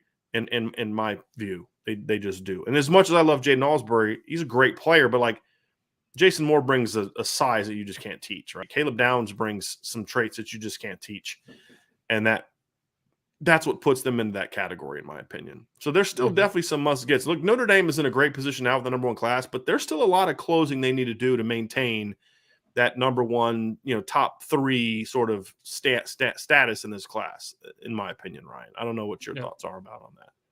Yeah, no, I mean, just kind of working through the question again. I mean, Notre Dame has a big opportunity to show that they can close, right, on some elite talent. So I think cornerback for me would be the top of the list. And I think that Notre Dame has a big opportunity to kind of change a narrative this year. And we've talked a lot about that, but I think getting those cornerbacks is absolutely priority. I think the wide receiver board, finishing that up. And then, can you get at least one of Charles Jagasaw and Monroe Freeling? Hopefully Notre Dame is able to get both and make that number work. But I think that those positions probably are the most important for me because you got to plan for the future offensive tackle and you need to replenish wide receiver and cornerback talent. Like those are the two positions that I think really pop out to me in this question. Yep. All right. Alan Watson also had another super chat. Again, thank you for that, Alan, very much. What I like is all the guys that are coming now sound like dudes. They walk different and they talk different than other years. No disrespect to anyone. I think that's fair. That's fair. It's fair. And I think that's part of the whole shopping down the correct aisle. Like Brian Kelly always said, we're shopping down a different aisle. Well, Marcus Freeman shopping down a different aisle from what Brian Kelly did. And this is what those guys sound like.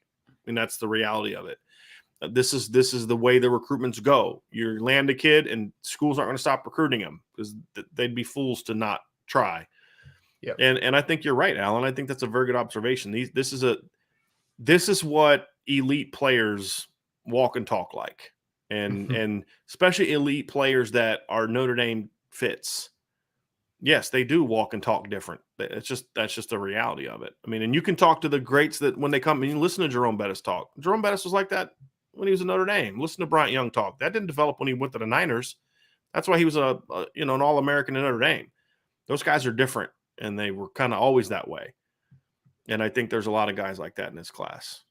No question about that. I think one falsity that we're kind of dispelling, I think, Brian, is that I think there's some people that, and this is what Marcus Freeman was talking about, convincing players that they're Notre Dame fits. It's like for the longest time, I felt like they thought that a Notre Dame fit was just a really studious, hardworking, quiet kid, right? And then anybody that has a little bit of swagger and kind of toes that line a little bit isn't a real fit at Notre Dame. And I think you're kind of seeing this year in this class that you can have a Jayden Asbury that's both, right? That has a swagger to him and can talk the game and can back it up with what he does in the classroom and on the field. So I think it's just kind of merging ideologies a little bit. And I think they're just kind of dispelling that they can't be the same Notre Dame player, right? Like it doesn't have to be a separating factor. It can be the same guy.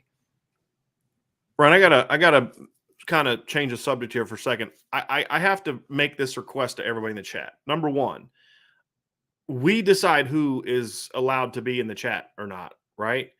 And we have said all along, if a fan of another school wants to be in it and they treat themselves with respect, they don't have to come in singing Notre Dame's praises. That's not respect. Respect is being respectful in how they converse. And when people do that, we will welcome them with open arms. Okay. And we'll engage them such. And you guys can mix it up. It's all good. But when a fan from another site comes in here and starts trolling, please don't respond. Let us deal with it. Because what happened is some idiot from Michigan came here, started trolling, and now all of a sudden the chat for the next 10 minutes is directed towards responding to that guy. Don't. Because you're not going to rationalize with someone who's coming here just to troll. Ignore them, let us boot them, and then handle it. Because otherwise, they're doing exactly what they want to do. Now, I have to talk about it. The chat's been derailed for a little while. Just ignore people like that. Let us handle it. We will handle it. You guys know this. We don't tolerate that BS.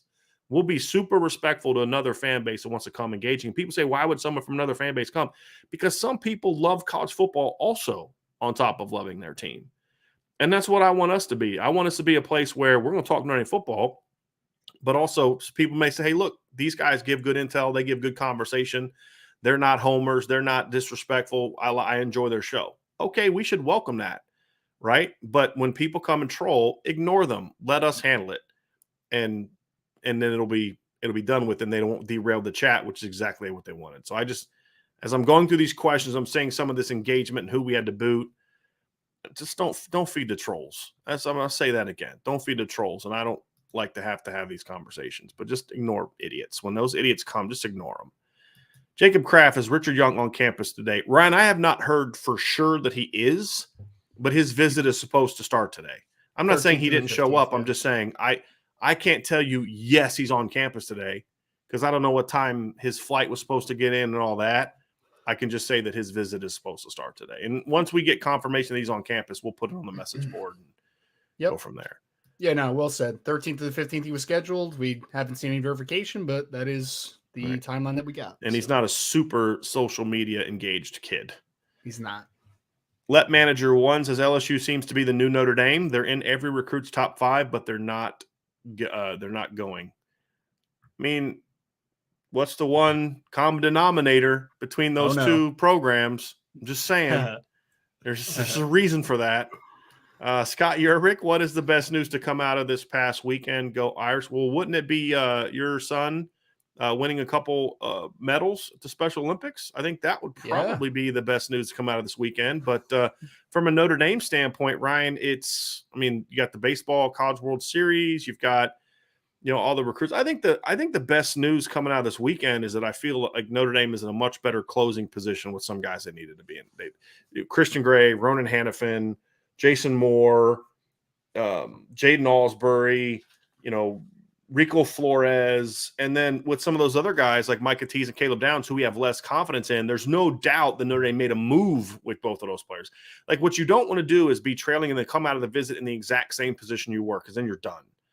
Will they get Caleb Downs? Will they get Micah Tease? We don't know. Have they put themselves in a position where they've got a better shot today than they did on Friday before the visit started? Absolutely. Right. And that's really where you want to be. It's hard to pick, man. I mean, because I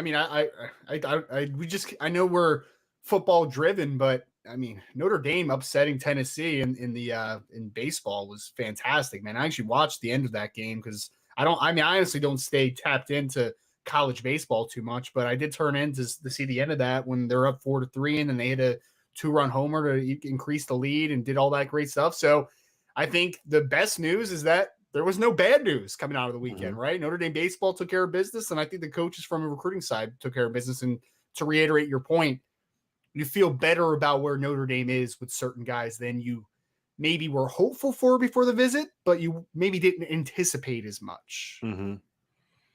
Yep. This next question from Salty Virginia Peanuts. Any chance Brian and/or Ryan will be overcome by the need to dance live on the show? I can promise you, unless the Holy Spirit just completely overwhelms me, that ain't happening. What if Jayden Asbury commits right now? No, I'm not dancing. Now, I told somebody the other day I may try to do a backflip if they get him, Moore, and Caleb Downs and Christian Gray. If I got all of them, I said I might try to do a backflip, but that wouldn't be televised. I can assure you of that. Well, it may be good for me to televise it because then there would at least be witnesses to know that someone can call 911 to send an ambulance and a gurney to my house as quickly as possible. Gurney. So that would be needed immediately. But no, that's not going to happen. Rob Osgood, guys, in your opinion, are the Alabama, Georgia starting to take notice of what Marcus Freeman is doing, and what do you think they will do to combat it? Thanks for everything y'all do. You've talked about this before, Brian, right? Like I think that for a long time, this is what teams have been kind of afraid of, right? It's that Notre Dame would kind of get woken up with a head coach or a leader that is not afraid to go toe-to-toe with the big dogs, right? The perceived big guys, and that's Alabama and Georgia. So, yeah, I think they're definitely taking notice. I think that they have thought that Notre Dame is kind of a sleeping giant if someone would wake them up a little bit here. So, yeah, I think they're taking notice. What is going to happen next? I think that you have to go about recruiting a little bit in some capacities, and I think that there's going to be a lot of negative recruiting to Notre Dame, and they're going to talk about a lot of the negatives involved with the Notre Dame program, and there's going to be a lot of slander over national title drought and weather and all that good girls, stuff, for sure. All that nonsense. Yeah, but I think that just is that's a good indication that Notre Dame is heading in the right direction. The fact that they are a little, I don't want to say afraid of Notre Dame, but they are definitely taking notice. I think you're going to see, like, the negative recruiting is the biggest thing. That's what they're going to do. And then just try to beat Notre Dame when they play them. I mean, that's the thing is if you're Clemson or Ohio State and you're going toe-to-toe to Notre Dame, best thing to do is whoop them on the field. And then the same thing is true for Notre Dame. If you want to start beating Ohio State for more recruits, beat them on the field, right? I mean, that's the thing is, Notre Dame fans can get mad all they want about, being super underdogs at Ohio State. Well, guess what? If you didn't get your butt kicked every time Notre Dame had a big game in the last decade, you wouldn't be 14 and a half, 16 and a half, whatever it is, underdogs. You'd be underdogs, but it'd be, more reasonable. That's the reality. And that's the final thing that Marcus Freeman has to do is if he can prove that he can start beating those teams, something Brian Kelly couldn't do, that's when Notre Dame becomes really, really hard to beat on the recruiting trail for kids. And so that's when they start, look, when you're battling Ohio State, Bama, Clemson, Georgia, you're going to lose battles to them. The problem for Notre Dame is they haven't been winning hardly any of those battles. You're going to start winning more of those battles. And, the 2 or 3 kids a year that are the difference between where you are and where you need to be, all of a sudden you start getting more of those guys. And that's going to be the key. RJG Irving asks, with all the positive vibes, can you explain how the 85 scholarship limit is counted? Does it start signing day, enrollment in school, or participation in fall practice? My understanding, Ryan, is it starts first day classes is when it starts, is my understanding. But I could be wrong on that. It could be like by the beginning of the first week of the season, like, by that Monday of the first week of the season. Now, I was always under the impression it was first day of fall classes. But then some schools start fall classes earlier, some start them after the season has started, and they may have changed it to like by the Monday of, by the Monday of your first game of the year. But you can actually start fall camp over 85.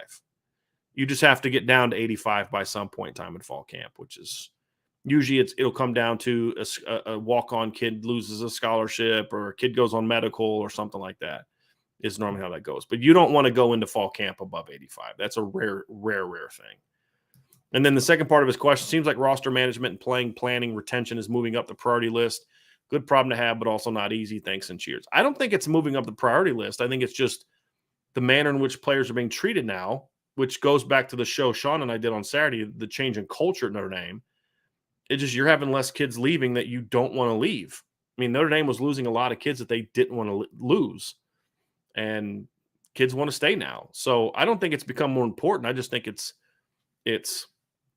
Brian Kelly wanted to keep kids. He didn't want to have 5 receivers transfer in one offseason. That's not something he wanted to do. It's just you created a culture in which that's what happened.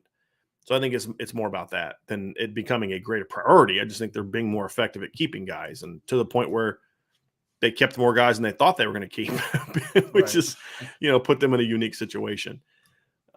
Off the topic of recruiting, I feel like Notre Dame sports are in such a great place right now. So much cross sport support and cross coach support. I feel like they really changed with Marcus Freeman being hired.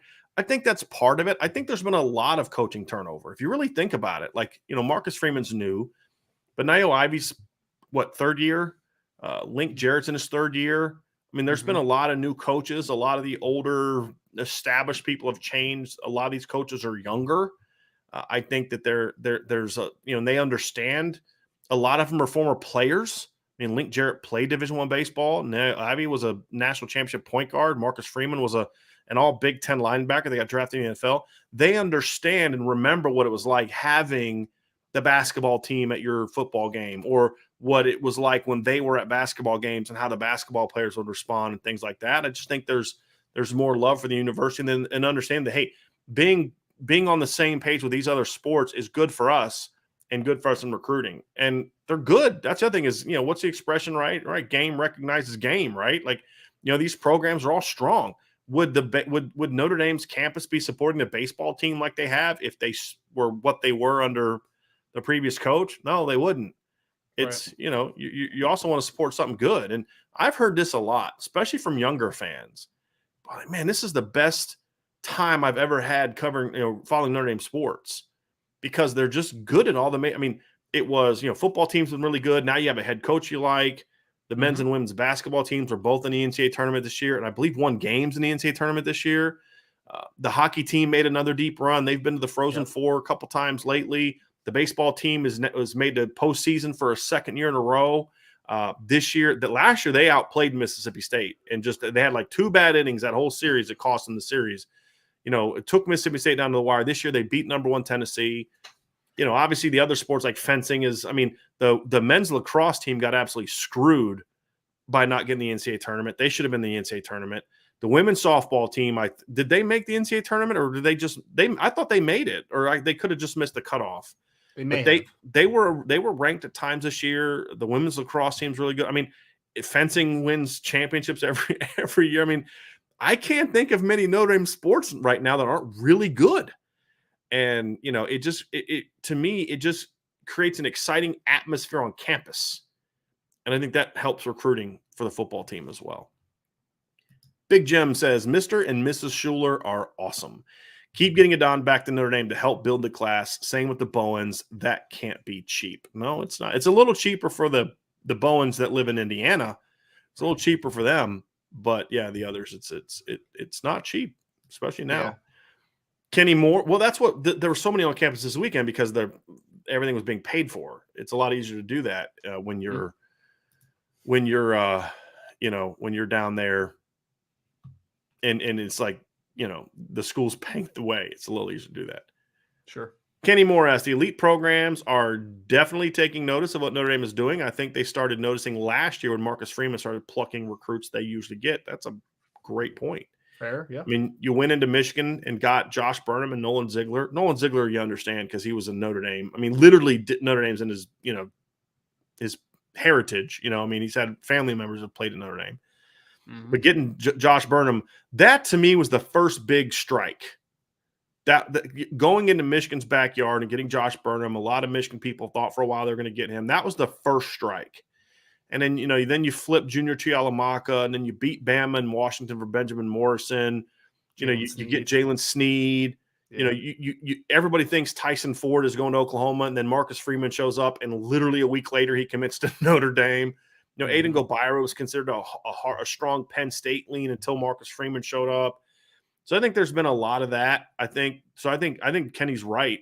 This isn't new, and this is why I told all of you way back when that, and I've been saying this for years, even before Marcus Freeman was here, the rest of the college football world has seen what has happened at Notre Dame in recent years from a facility standpoint. A lot of the things they used to be able to hammer Notre Dame for aren't true anymore.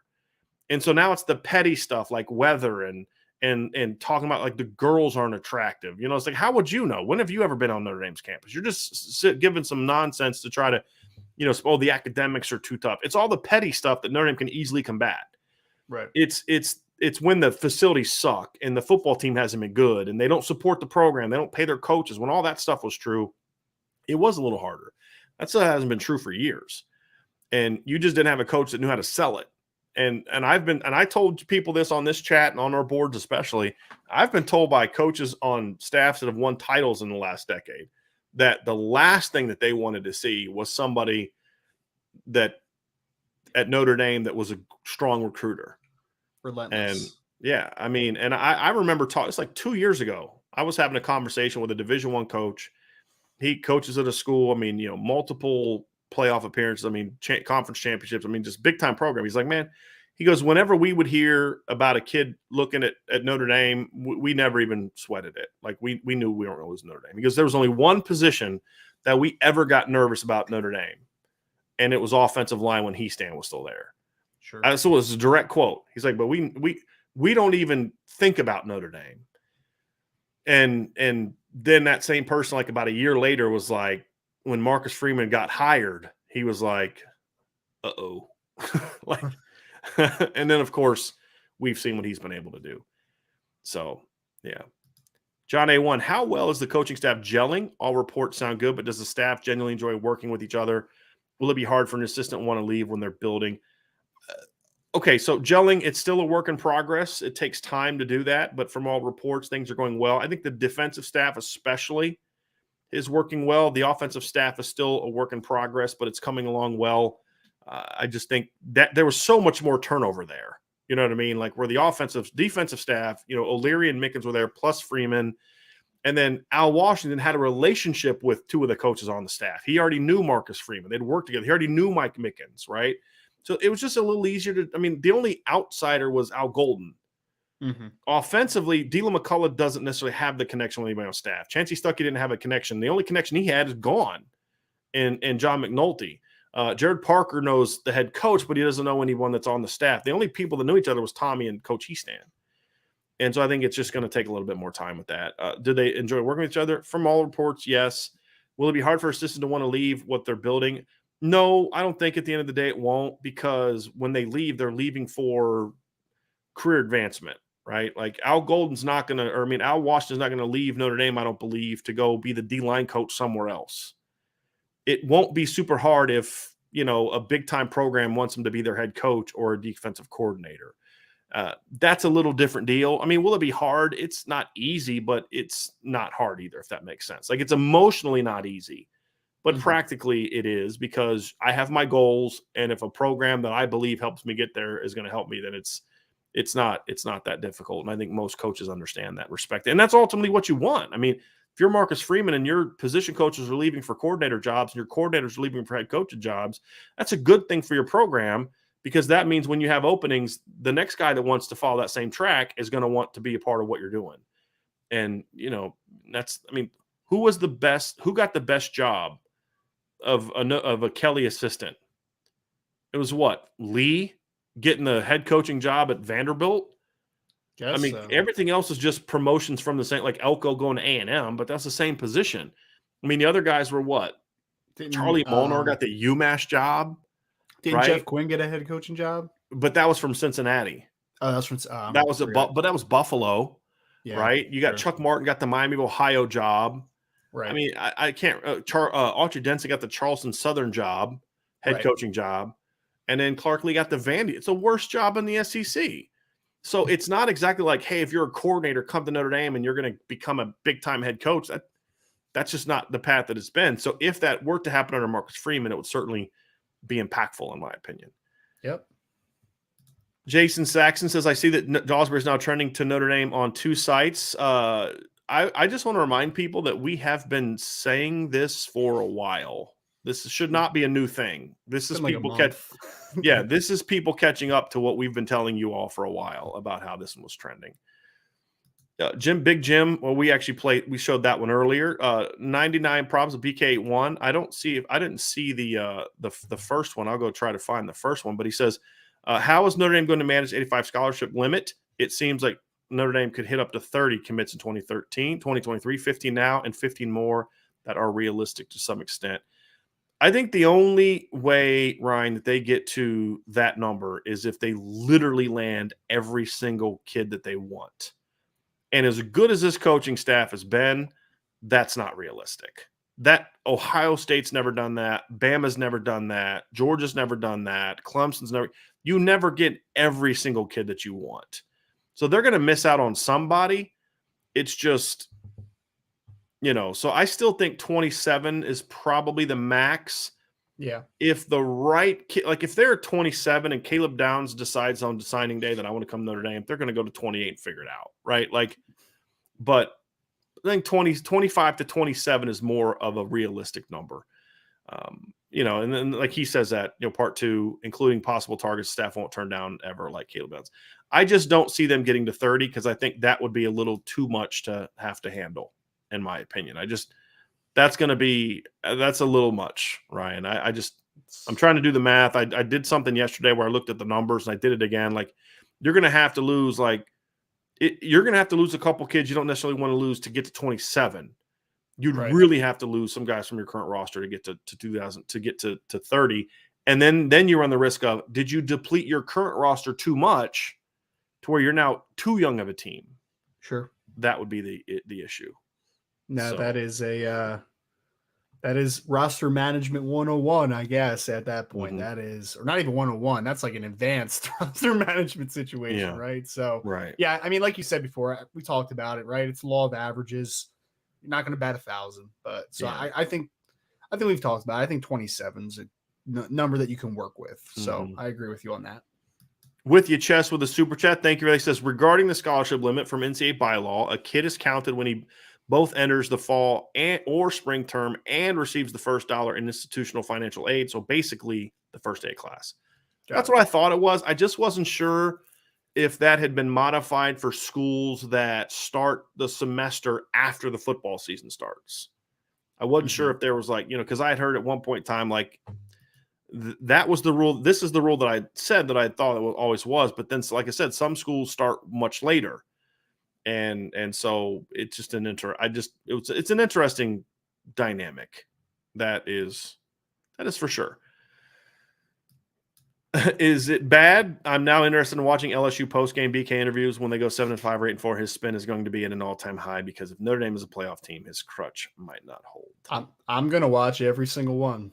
Don't ever put it past Brian Kelly to be able to spin a narrative and have people buy it. He's very good at that. And I'm not saying he's very good at that. Very good at that. He showed that for the last several years. Tyler Wenzel, can you guys compare and contrast Sayin and Carr? Who is the better prospect? Well, Ryan, you want to take a shot at that first? Yeah, I think comparison-wise, I would say Carr's a little taller, right? Has a little better frame to work with. I think both are good athletes. I think Sayin might be a little more twitchy, maybe. I don't know. I feel like Carr's a little better in the pocket, but I think Sayin can do things out of structure a little better. And I do think that Sayin has a slightly stronger arm, but I think that Carr kind of has just a understanding of how to play a position right now, and he's insanely accurate. I think he's just a more accurate player than a Sayin right now. So I think in the system that Notre Dame wants to run, kind of a pro-style approach, spread system, I think that CJ Carr fits the bill perfectly, right? And I think that I think he has a great deep ball. I think he's got short to mid. I think he's accurate to all three levels. So I think that CJ Carr is further along from a real quarterback intangible perspective than a Julian Sayin. I think that Sayin has pretty nice upside because I think he does have a strong arm, is a pretty good athlete. But I just think that there are some things that I think from a natural perspective that CJ just does a little better. I think the only caveat, I've said this before, I grade CJ as a higher player. But I think part of it is you have to be open to the idea of we can put a guy in a ranking 1 to 10, and I say CJ Carr's a better player, and I believe that. But we also have to understand that's not necessarily true for every system. If you're a system that wants a quarterback that's more mobile, like if you covet a Tyler Buckner over I'm trying to think of a Jack Cohn style player. That's probably not good because Jack's got some limitations. I'm just trying to think of a Bryce Young. Then you're going to want Julian Sayin more. Now, Notre Dame has Tyler Buckner, but if you look at every other kid that Tommy Rees has recruited, it's been more of a pocket passer. Dante Moore is a pocket passer. CJ Carr is a pocket passer. Now, some of these kids are good athletes. Drew Pine's a good athlete, but he's a pocket passer. Buckner's unique. And when Notre Dame recruited Tyler Buckner, they didn't know he was going to be the runner he was. Remember, they got him to commit before his monster season. He was more of a passer as a freshman in high school. So that was just more of an added bonus. But if you're looking for like what Texas was with Colt McCoy, you're going to probably want a Julian Sand. If you're Ohio State and what they do, you're going to want CJ Carr. So we always have to have the position, the scheme fit part of it as part of this discussion. But if we're just ranking guys as high school prospects, for me, CJ Carr is the better player. I've only seen one quarterback so far in 2024 that I rank ahead of CJ. And again, I have not seen all the top quarterbacks. I've watched about 8 or 9 of them.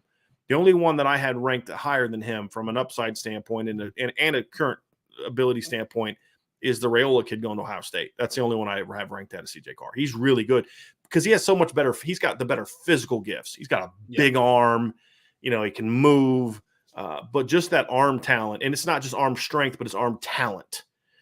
He's my number one quarterback in that class. I mean, and there's a little bit of distance between him and everybody else, in my opinion, right? And I don't know if you agree with that or not, but I agree completely. I'm not trying to boast on Ohio State commits too much, but Raiola is the real deal, man. That ball comes off his hand a little bit differently than most junior to be in high school. Right. And he has only played quarterback he hasn't played quarterback for super long. So he's a very talented kid. Yep. Sean Kane, assume Notre Dame gets Alsberry, then how does the 23 linebacker group compare to the 22 linebacker group? That's a very good question. I would still say the 22 class would still be better to me because there was more of them, right? Again, we're comparing them as a class. So when I talk about comparing the class, I'm going to compare Josh Burnham. I'm going to count Josh Burnham in that because Josh was recruited as linebacker and he has since moved on. But I think it's the depth of the class. I mean, you had Jalen Sneed, to me, from a recruiting ranking standpoint, is like on par with Drake Bowen. I think Josh Burnham as a prospect is very on par with Jayden Alsberry. And then after that, you have Preston Zinter, who I like as a player, but the other class had Junior Tuihalamaka and Nolan Ziegler. So it would still be a better linebacker class. Now, if you take Josh Burnham out, then maybe we have a different conversation. But it's on point is they're both outstanding linebacker classes, and Notre Dame's just building that depth. And that's an important thing. And there's a lot of positional flexibility in that group as well, which is very important. 7-year players in a 2-year span like that is pretty outrageous. Which is why you can move a Josh Burnham and not feel like, oh my gosh, we're feeling terrible about moving this kid. Because you look at it like, but we got Ziegler, we got Junior, we got Jalen Sneed, we've got Drake Bowen and Preston Zinter already. We can make that move. And we're recruiting Impemba and Jayden Alsberry. And at the time, Darren Gillette, was another guy that was on the board for Notre Dame that they were looking at. So you could feel better about moving a kid like that and say, we're going to be okay. It's a nice place to be in.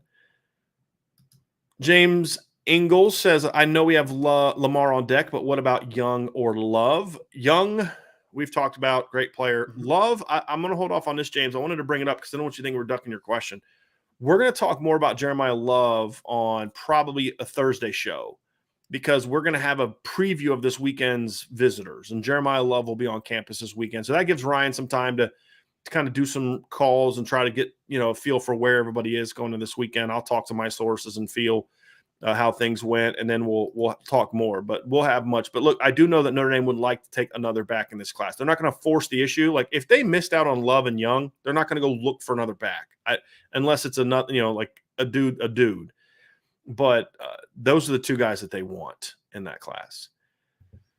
All right. Here's one for you, Ryan, from Top Gun Freeman. How did kicker Grant Reddick enjoy his visit this weekend?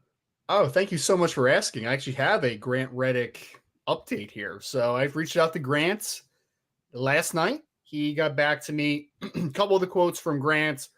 Great couple days in South Bend. Coaching staff is full of energy, and the campus and facilities are gorgeous. And he also told me that he hopes to visit again sometime very soon. So all indications are that they also did a great job with Grant Reddick. So got to give the kicker some love for the weekend. There you go. The world famous Scotty Nitro. We haven't seen you in a while. Curious how you and your baby are doing, man. Hope you guys are all doing well. Brian and Ryan, of the guys left on the board that we have a legitimate shot at, who is your number one must get, not counting Dante Moore? I'm glad that he threw that caveat in there because that was going to still be my number one answer. Who is the number one must get, not counting Dante Moore? Man, it's so. I still think it's Monroe Freeling. Okay. I still do. I think getting a true left tackle is important in this class. My mind wanted to go to cornerback, but then the conversation is, who do I value a little bit higher as a player? Monroe Freeling or a Christian Gray or a Micah Bell, right? Like Micah Bell, I think has huge upside. Christian Gray is a good football player, but I think Monroe Freeling at his peak is just going to be a better player potentially, right? So I deferred to the left tackle with Monroe Freeling. Yeah. I mean, I would say the best player on the board, remaining on the board, is Caleb Downs, right? Fair. I would put Monroe Freeling in that top 3. Like, it's him. To me, if I'm just talking like just best players on the board, just ranking just best players on the board, it's Caleb Downs. I'm just trying to think about this. I may forget someone, but it'd be Caleb Downs, Dante Moore, and Monroe Freeling. And then Jason Moore too, Jason probably. Moore and Richard Young are like right after them, in my opinion. But I mean, there's so many good players on the board, and I forgot about this guy and I forgot about that guy. But I would say just pure players. I'm going to actually go with your other side, though. I'm going to still say corner, and I'm going to go with Micah Bell. And the reason I say that is because Notre Dame needs an infusion of speed at that position. And there's not a faster corner on the board than him. He is a unique player. Plus, you add in the Texas aspect of it. And now if you wanted to say Christian Gray, I would go with you there too. I wouldn't argue with you. I'm just going with Micah Bell just because his style is one that there's an even greater need for just on the roster. A kid that can run a 10-3 in the 100. Like Notre Dame needs more. Is that fast? That's pretty good. Yeah, it's pretty good. So that's where I would go, but I'm also not going to tell you that you're wrong in your assessment either. If you were to sit there and tell me Jason Moore was that guy, I wouldn't argue with you. If you were going to tell me that, that one of the receivers was that guy, because you could make a case that it's Jaden Greathouse or Ronan Hanifin too, because there's such a need. You just signed. You're going to have 4 right now. You have 4 scholarship receivers scheduled to return to the team next year. Yep. Right. Like you could even make a case that receivers even more important from a number standpoint, because at least they have a lot of corners they've signed the last 2 years. They don't have that at receiver. I'm only going with corner because right now they have 0 on the board, and at least they have Braylon James. I mean, Braylon James they have a top 100 receiver committed. You know what I mean? And I also feel like Notre Dame would have an easier time getting a grad transfer or 2 at receiver than they would at corner. That can be a upper level player. So that's why I'm going corner, but I think you could make a case for several different players. And I'm glad you took Dante Moore off the table, because that would have pretty much ended that conversation very quickly. I mean, it's still a 5-star top 10 overall player at quarterback is still that guy, in my opinion. ND 1002, first time here. I watch but never participate until now. Do you believe that we get Dante Moore? If Notre Dame, I'll say this. I'm not saying they're not. I'm saying there's been so many rumors flying around. I still believe right at the end of the day, if Notre Dame pushes for Dante Moore, if they continue to push for Dante Moore like they have been, I still believe that they'll get him. I think Dante Moore wants to be at Notre Dame ultimately. I just think it's been a twisted road. Do I think they will get him? That's a question that I'm not prepared to get into, just because I have a couple more calls I have to make this week to just find out where things stand. I don't believe a lot of the rumors that are out there. We've already dispelled some of them on the message board. I think there are a lot of harmful things being put out by fans, by some folks that cover the team, that Ryan and I can attest have been harmful to Notre Dame. And that's why people that do this for a living, or supposedly do it for a living on sites that people want to associate with the university, that are putting bad intel out, that aren't actually people that do this on an everyday basis, that have hurt Notre Dame recruiting trail. I'm just going to tell you that right now. And so I think people need to be more mindful and careful of the intel they put out, which is why we have always taken a stance of, I'd rather not put anything out than put something out that's not. And one time I did that, and it was the Dante Moore was going to announce news, and I was like, okay, this is why I don't do that. I'm not going to do it again. I think there's been a lot of irresponsible stuff put out about Dante, and we're going to wait until we hear from all the people that we think are cued into this thing before we speak too much on the Dante Moore situation. And I would encourage others to do the same thing. John A1, since Hanifin and Tees can play other positions, can Notre Dame take 5 Hanifin, Tees, James, Greathouse, and Flores? I think they would go there. It just would depend on. Do you think they still could if they take 6 at offensive tackle? That's what I was getting ready to say. It depends on where they are with Monroe Freeling. If Monroe is giving them indications that he wants to come, I don't know if you can take 5 receivers as well. And also actually, I'm gonna add even more to this. It depends on where they stand with Monroe Freeling and Jason Moore. Okay. Because I think it's going to be hard to take 11 players at 2 positions and then 5 at another. Now all of a sudden you've got 16 players in a potential 27-man class tied up in 3 positions. I think that'd be hard. So I think one of those 3 is going to have to take a numbers hit. And with all due respect, I think it's going to be it would be this position, because you could then go look for a grad transfer in the offseason when you have a better feel for where your numbers are at receiver. You can go get again, because you don't necessarily need a receiver that's going to come in as a grad transfer and be a dude. Yeah, it just because you've got your dudes. It's Lorenzo Styles, it's Tobias Merriweather, it's Deion Colsey, it's Braylon James, it's whoever they sign in this class, right? And so I think that would probably be the position. But the other thing too to consider is there are some other players that if they don't get Caleb Downs, if they don't get Samuel Mpemba, if they don't get then all of a sudden that's where that 5th comes back. If they don't get Jeremiah Love, I think Jeremiah Love's another really important player to this whole puzzle, because it's hard for me to justify taking a second back and 5 receivers. But if Jeremiah Love picks somewhere else, then I think that's how you get back to 5 at receiver 2. So I think those 3 positions and how they play out are going to have a big say on whether or not Notre Dame takes 5 receivers in this class, in my opinion. Somewhere's going to have to take a hit. And I just don't see them. I don't see Monroe Freeling and Jason Moore being the guy they say no to. I have not heard a single – and Ryan, you know who I talk to at Notre Dame, and you know who I talk to that are sources and the different people we talk to. I have not had a single person tell me that Jason Moore or Monroe Freeling are not guys that they want. Not one. You know what I mean? There's always talk of we got to figure out how we're going to make this work, but it's always about how we're going to make it work, not I don't know if we're going to take them. And that's how it's been for me. So we'll see how it goes. Jay Henry with a question: does the potential of Downs, Bone, and Woodyard in 24 scare off other safety recruits? It might. I mean, it'll. I want to see how I want to take this. So, if you have 3 safeties in the 2023 class, if Caleb Downs does commit to Notre Dame, then I think it messes with the numbers a little bit, right? I mean, like how many you could take, because there's going to be 2 next year. Yeah, exactly, right? Like, because it's like we're talking about, can you stretch the defensive line recruiting to 5? Can you stretch offensive line to 6? Like at some point, the numbers are just going to kind of dwindle in some areas. So I think if you take 3 safeties this year, maybe you could take 2 next year. Woodyard's one of them. And I know the question, the heart of the question from Jay, and I'm assuming this, Jay, you can correct me if I'm wrong, is the fact that like, hey, there's some talented safeties on the roster. Like, are you going to come in and are you going to compete? But I push back on that because, I mean, when I talked to Peyton Bowen after he committed, he didn't just talk about just Kyle Hamilton. He started talking about, wow, Brandon Joseph, right? Like they have Brandon Joseph now, and I would get to learn from him. And I think there's a pipeline that's kind of be building. So I don't think that it's going to scare off top safety recruits. I think it just might manipulate the numbers at the position. I'll say this. Will it scare off some players? Yes, but those are the players you want scared off. Simple as that. I mean, there's a reason Bama does what they do. They get big-time players every year.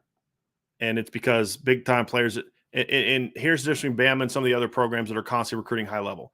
Bama recruits kids that look at the depth chart and say, okay, that means I got to work. It means I got to put into work. And you find – I mean, how many times have we seen Bama have players that wait 3 years or 2 years to play, and then they break out and become first or second-round draft picks?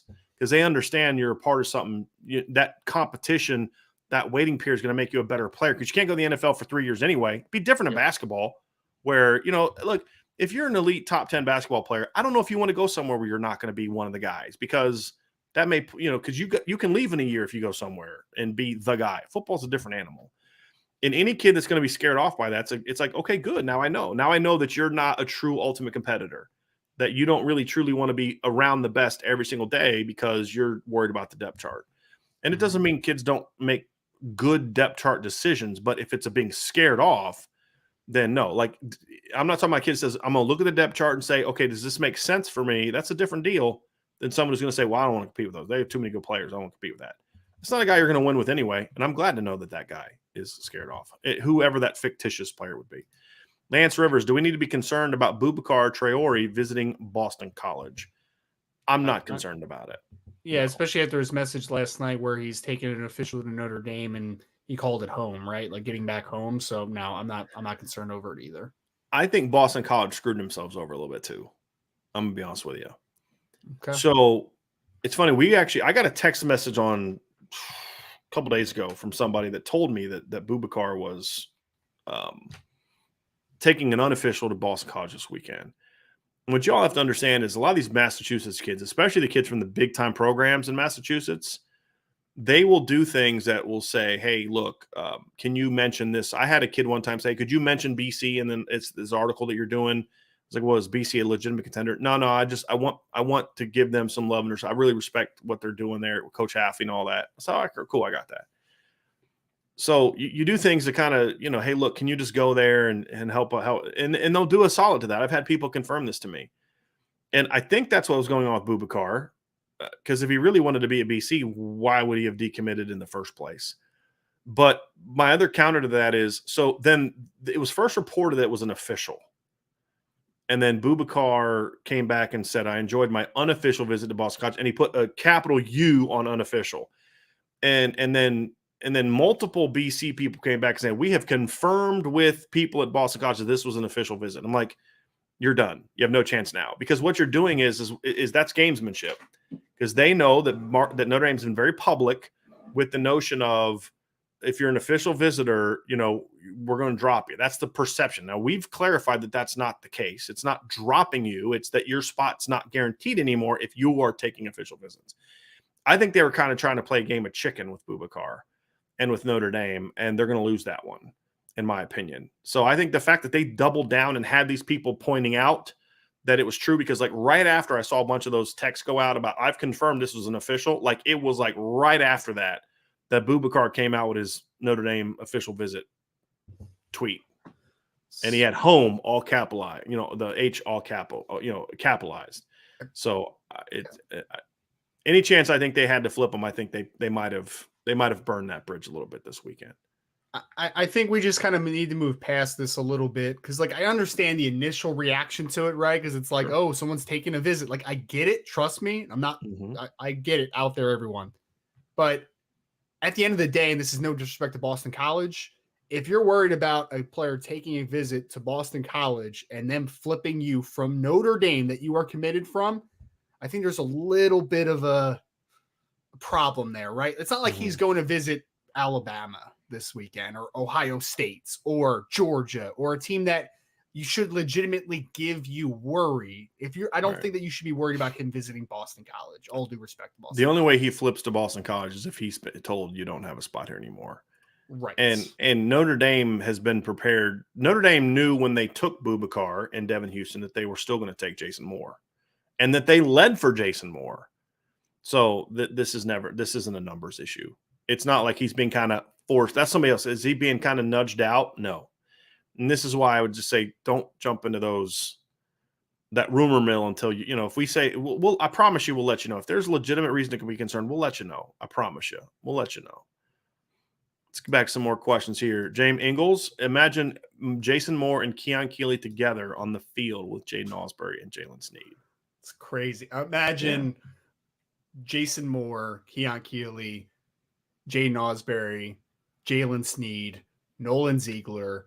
Let's keep going. Brendan Vernon, Devin Houston, Tyson Ford, Aiden Gobira, Devin Houston, Boubacar Traore, Drake Bowen. I mean, I always forget about Drake, even though he's a top 40 player in the country. Exactly. Exactly. No, you know who else you mentioned? A guy that may end up starting at Mike linebacker this year. Junior Tuihalamaka. You know what I mean? It's insane. Embarrassment of riches. It really is. Antoine Porche Rideau says, what did Bryant Young's son look like? So I kind of joked with somebody. I said, hey, did you guys hear that Notre Dame offered Bryce Young? I was like, wait a minute, what? Well, that's the name of Bryant Young, Notre Dame Hall of Fame defensive lineman Bryce Young's son. He is really tall and really skinny, but actually pretty athletic. Yeah. So, I mean, shouldn't be super surprised that he's athletic. yeah, I know, Like right? Brian He's Young's got good son, DNA, but he's taller than, I mean, he's much taller than his dad already, and he's a I know. 2024 kid. I saw a little clip that Tom Lenning did with him, and he listed him at like 6'5", 210 or something. Like, he's pretty. Now, I mean, he's got a nice frame. The 210 part, like his legs are like yeah, that big around, right? But he's got kind of nice broad shoulders for his age and size. He's got at least the picture that we saw, he looks like he's already got bigger feet than his dad. And it's, you kind of look at that and it's like, okay, this kid's going to blow up. But it's a very intriguing offer. We're still trying to do some more digging on that, but I just thought the proud. I mean, think about what the last year has meant for Bryant Young, right? Inducted into the Hall of Fame. His son gets offered by his alma mater. You know what I mean? Like, it's been a pretty cool period. So, and Wes Pritchett's son was also on campus this weekend at the camp. So that's pretty cool too. So, which makes me feel super old that, some of these guys that I grew up as like watching are like now have children that are there. So it's a little bit wild. It's only going to get worse, my friend. Yep. Irishman 7114. Can you imagine a defense that has Keeley, Moore, Vernon, and this is what you were talking about, Ryan? Traore, Bowen, Alsberry, Impemba, Gray, Bell, Downs, Bowen, Schuler. I see no Josh Burnham on there, right? I see no Benjamin Morrison on there, no Jaden Mickey on there, no Tyson Ford on there, no Nolan Ziegler on there, I mean, let's not forget, you just left off like 4 top 100 recruits from last year's class off of that list. Right. And because again, he's just talking about this year's class, right? I mean, that's just this year's class. And that's the whole thing. Cause like, practically speaking, right? Like, why does this matter? And I have an article out today about how the 24 class is actually off to a faster start than the 23 class. They didn't get their first commitment last year till June 28th. They didn't get their third commitment till what was it, like September? And they didn't get like their fifth commitment wasn't until like November. I'll be shocked if they don't have at least 4 kids committed in the 2024 by the end of the summer. I expect it to be like closer to 5 or 6. Like that's what I think. And which is way ahead of where this class was. The point is, to be a great team, you have to stack the kind of the big time classes on top of each other. And the 2022 class had some holes on offense, but landed some very talented players on offense, right? Great defensive class. The key is now you have to go down to you're good, Ryan. You have to go down to you got to do it back to back. So 22 is really good. 23's got a chance to be even better. They have to close, right? 24 has a chance to be really good. That's what great recruiting is all about. You have to be able to stack those classes on top of each other. And that's really ultimately the key to really taking this to the next level. That's going to be the key for Notre Dame. They've got to close out on this class and keep doing what they're going to do in next year's class. Get down to some more here. David Solomon says, I may have missed it, but what do you all think about Jordan Hall committing to Michigan State over the weekend? I think it's a good pickup for Michigan State. I think he's a solid player. I can't remember if I gave him a 3.5-star or a 4-star grade. He's kind of like on that verge. He's got a big kid. He's like 6'3", 220. Kind of a Mike linebacker type for me. He had to be a pure Mike in Notre Dame's defense. I did not view him as anything but a Mike in this defense. I didn't think he ran well enough to be like a Will. He was a guy that I liked, but I don't know if I would have necessarily taken right away for Notre Dame. But for Michigan State, it's a really good pickup. I mean, because again, it's good for Michigan State in 3 regards. Number one, he's a quality football player, and they need to continue upgrading their roster. Michigan State kind of salvaged their season last year with a bunch of transfers. You can't keep that. I mean, that ball can't keep rolling forever. Not at Michigan State. You have to then start getting the recruiting of high school kids back on track. And they've done a nice job. They got a really nice pickup this week. I'm trying to remember. There was another kid they got this week, Ryan, and I'm drawing a blank on who they got. It was a good pickup. But they got Jordan Hall. That's a really good pickup. There's some rumblings that I've read on a couple different sites. This is just me repeating what I've read on some sites because I don't follow his recruitment anymore directly. That Michigan State's got a chance to flip Ryan Yates from LSU. Wow. Right. He's getting good players, Coach Tucker is, but he's also going around the country to get them. Like I said, they got a quarterback last year, the Hauser kid that I like a lot from St. John Bosco out in California. Jordan Hall is from IMG, but also from Virginia. You know, I mean, you look at Ryan Yates is from one of the best programs in the state of Texas. Like the fact that he's able to kind of nationally recruit right now using his SEC ties, the NFL ties to expand the recruiting base is important because he's not going to beat Notre Dame for a Midwestern kid. He's not going to beat Ohio State for a Midwestern kid. They're not going to beat Michigan for most kids that the two schools want. They'll win some battles against Michigan, but not most, unless Michigan's just dropping the ball, which I don't think they're doing right now in that against Michigan State. And then Penn State's a hard team to beat. You can't just rely on Midwestern kids. What helped Mark D'Antonio really build a powerhouse, and he did a great job taking advantage of two things. One we've talked about. Mark D'Antonio was building up as Michigan was a train wreck under Rich Rod and Brady Hoke, and he took advantage of that. And then at the same time, remember Penn State was going through a tough time with the Jerry Sandusky stuff and their probation. So the two Midwestern powers that he was going against in the Big Ten anyway were struggling, and he took full advantage of that. Well, that's not true anymore. James Franklin's recruiting well. Ohio State's still a juggernaut. And Michigan, I mean, even Michigan's down year outside of COVID was like 9-4. I mean, they're so far past the Brady Hoke, Rich Rod days. And so it's going to be harder to continue to build your roster the same way with just Midwestern kids. Mm-hmm. So Mel Tucker's giving them a national presence, and he's taking advantage of their big season in a way that, let's be honest, Michigan is not. Michigan is not taking advantage of their playoff appearance.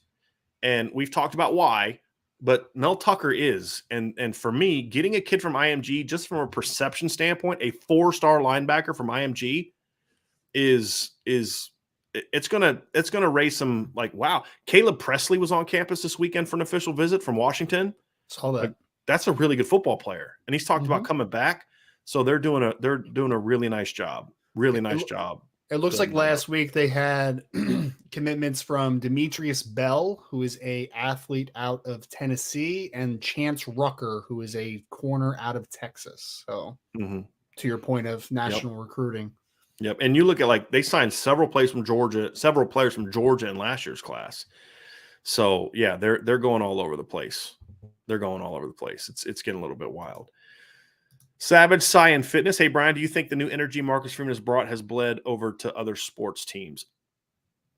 I think those things already started, right? Like, with all due respect, Notre Dame's baseball team was pretty flipping good last year before Coach Freeman showed up and started energizing stuff. And what a lot of people forget, Notre Dame was really off to a great start in the 2020 baseball season until COVID hit.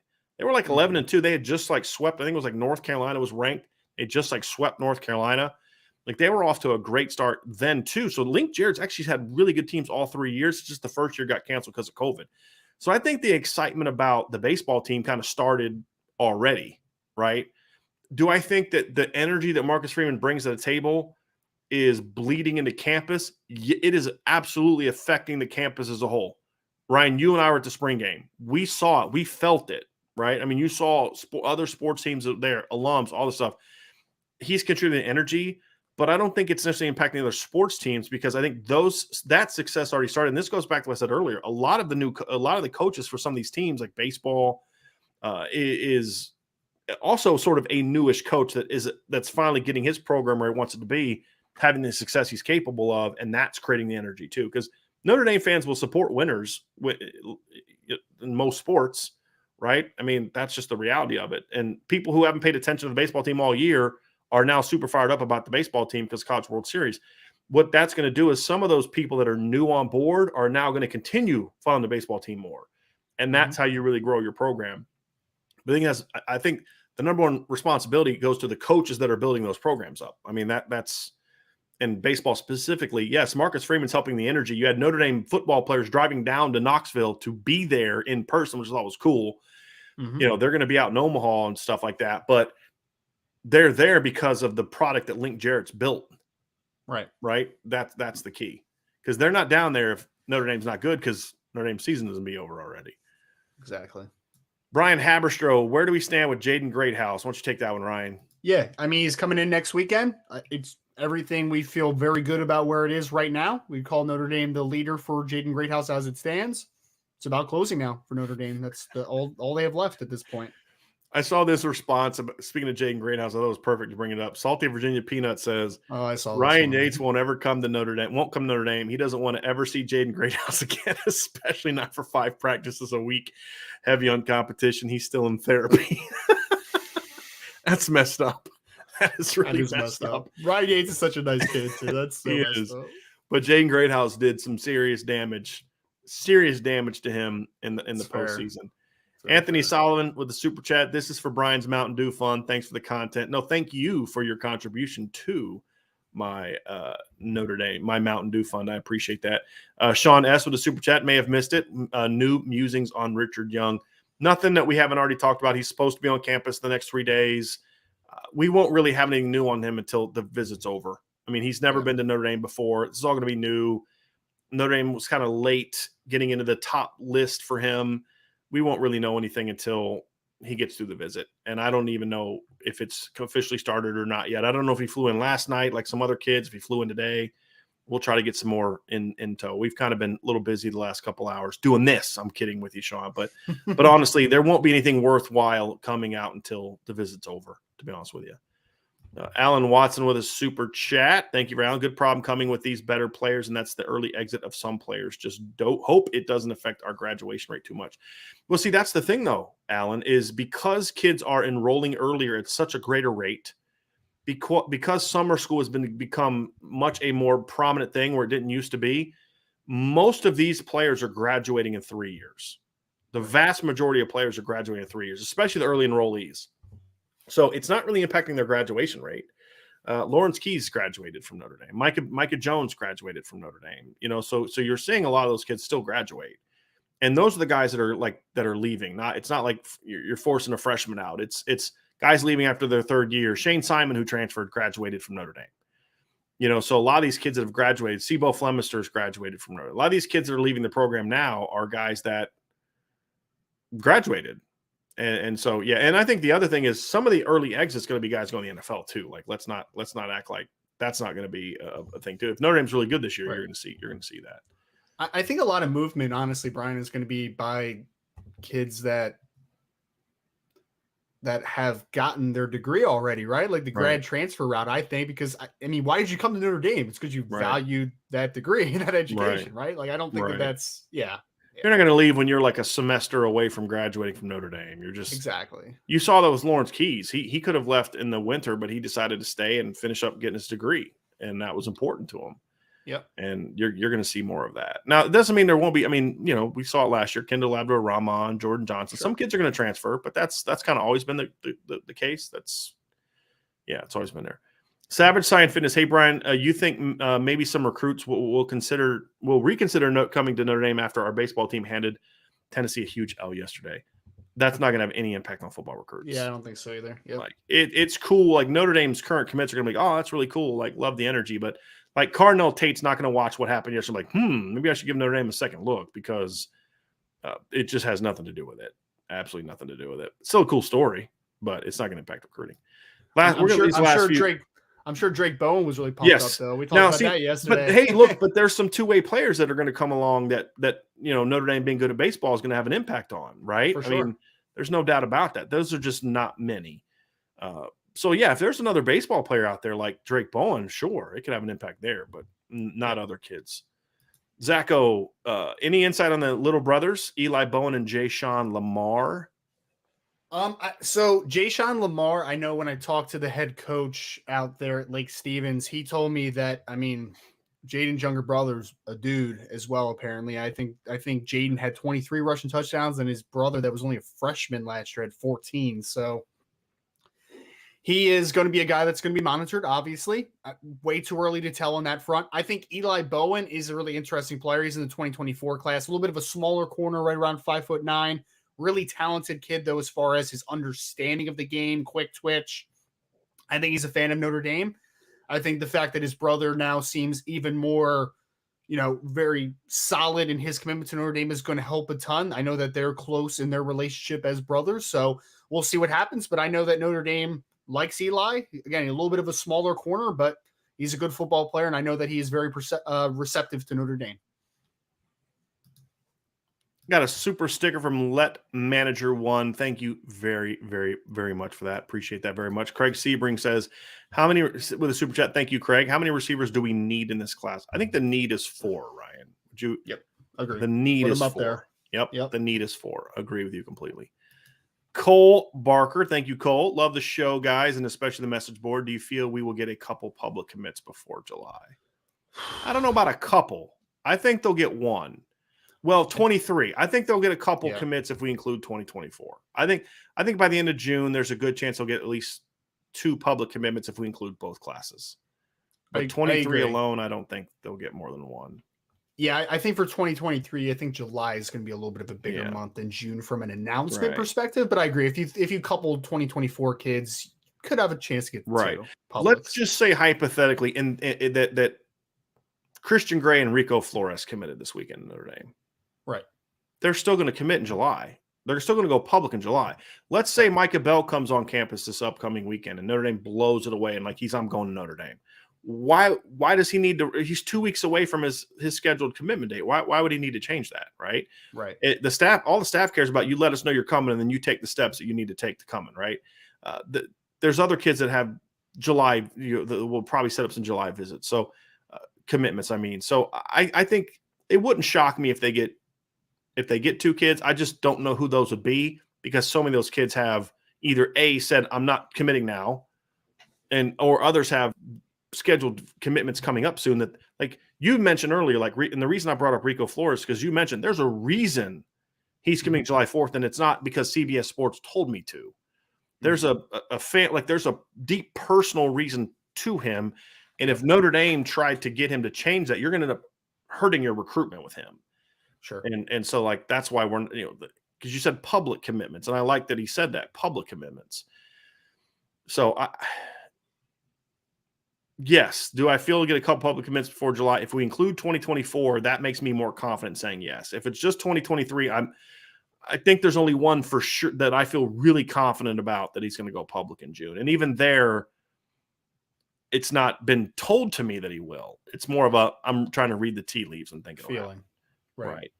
Raging Cajun asks, Brian, do you think Micah Tease is elite? How is his skill set at receiver? I'll answer the first part, Ryan, if you could discuss the second part, because I know you've watched a lot of Micah Tease as well. Do I think he's elite? No. I think he's very good. Elite to me is it's like top 30. If you're a top 30 player, you're truly elite. I'd say, let me smash. If you're a top 50 guy, you're an elite player. I would say that. I think because of the numbers. I think if you're a top 50 guy, you're an elite player. I would say that. To varying degrees, but he's just not that. He's a top 100 to 150 guy for me. Ryan, I think you have him a little bit higher than that. I think I could be wrong. I could be confusing with somebody else. Mm-hmm. He's very good, but he's not elite. In my opinion. I don't think he's an elite player either. I have a comp for him, Brian, actually as a receiver which I don't think people are going to like too much because I'm comparing him to a former USC receiver, but he reminds me a lot of Marquise Lee. I don't know if you remember him too much, but he's got kind of that inside-outside feel to him. I'd say that he appears faster than maybe he actually is because he's just a little deceptive with his speed, right? And I think that he can kind of be a multi-level threat, and I think he's got some yak to him too. So I think he is a really talented football player on both sides of the ball. I still prefer him at corner, and if I remember correctly, I think Marquise Lee may have been a cornerback coming out of high school as well. They were kind of flipping between wide receiver, corner in that recruitment as well. So I think that he has upside as a wide receiver slot option that can also work outside, kind of can do varying things.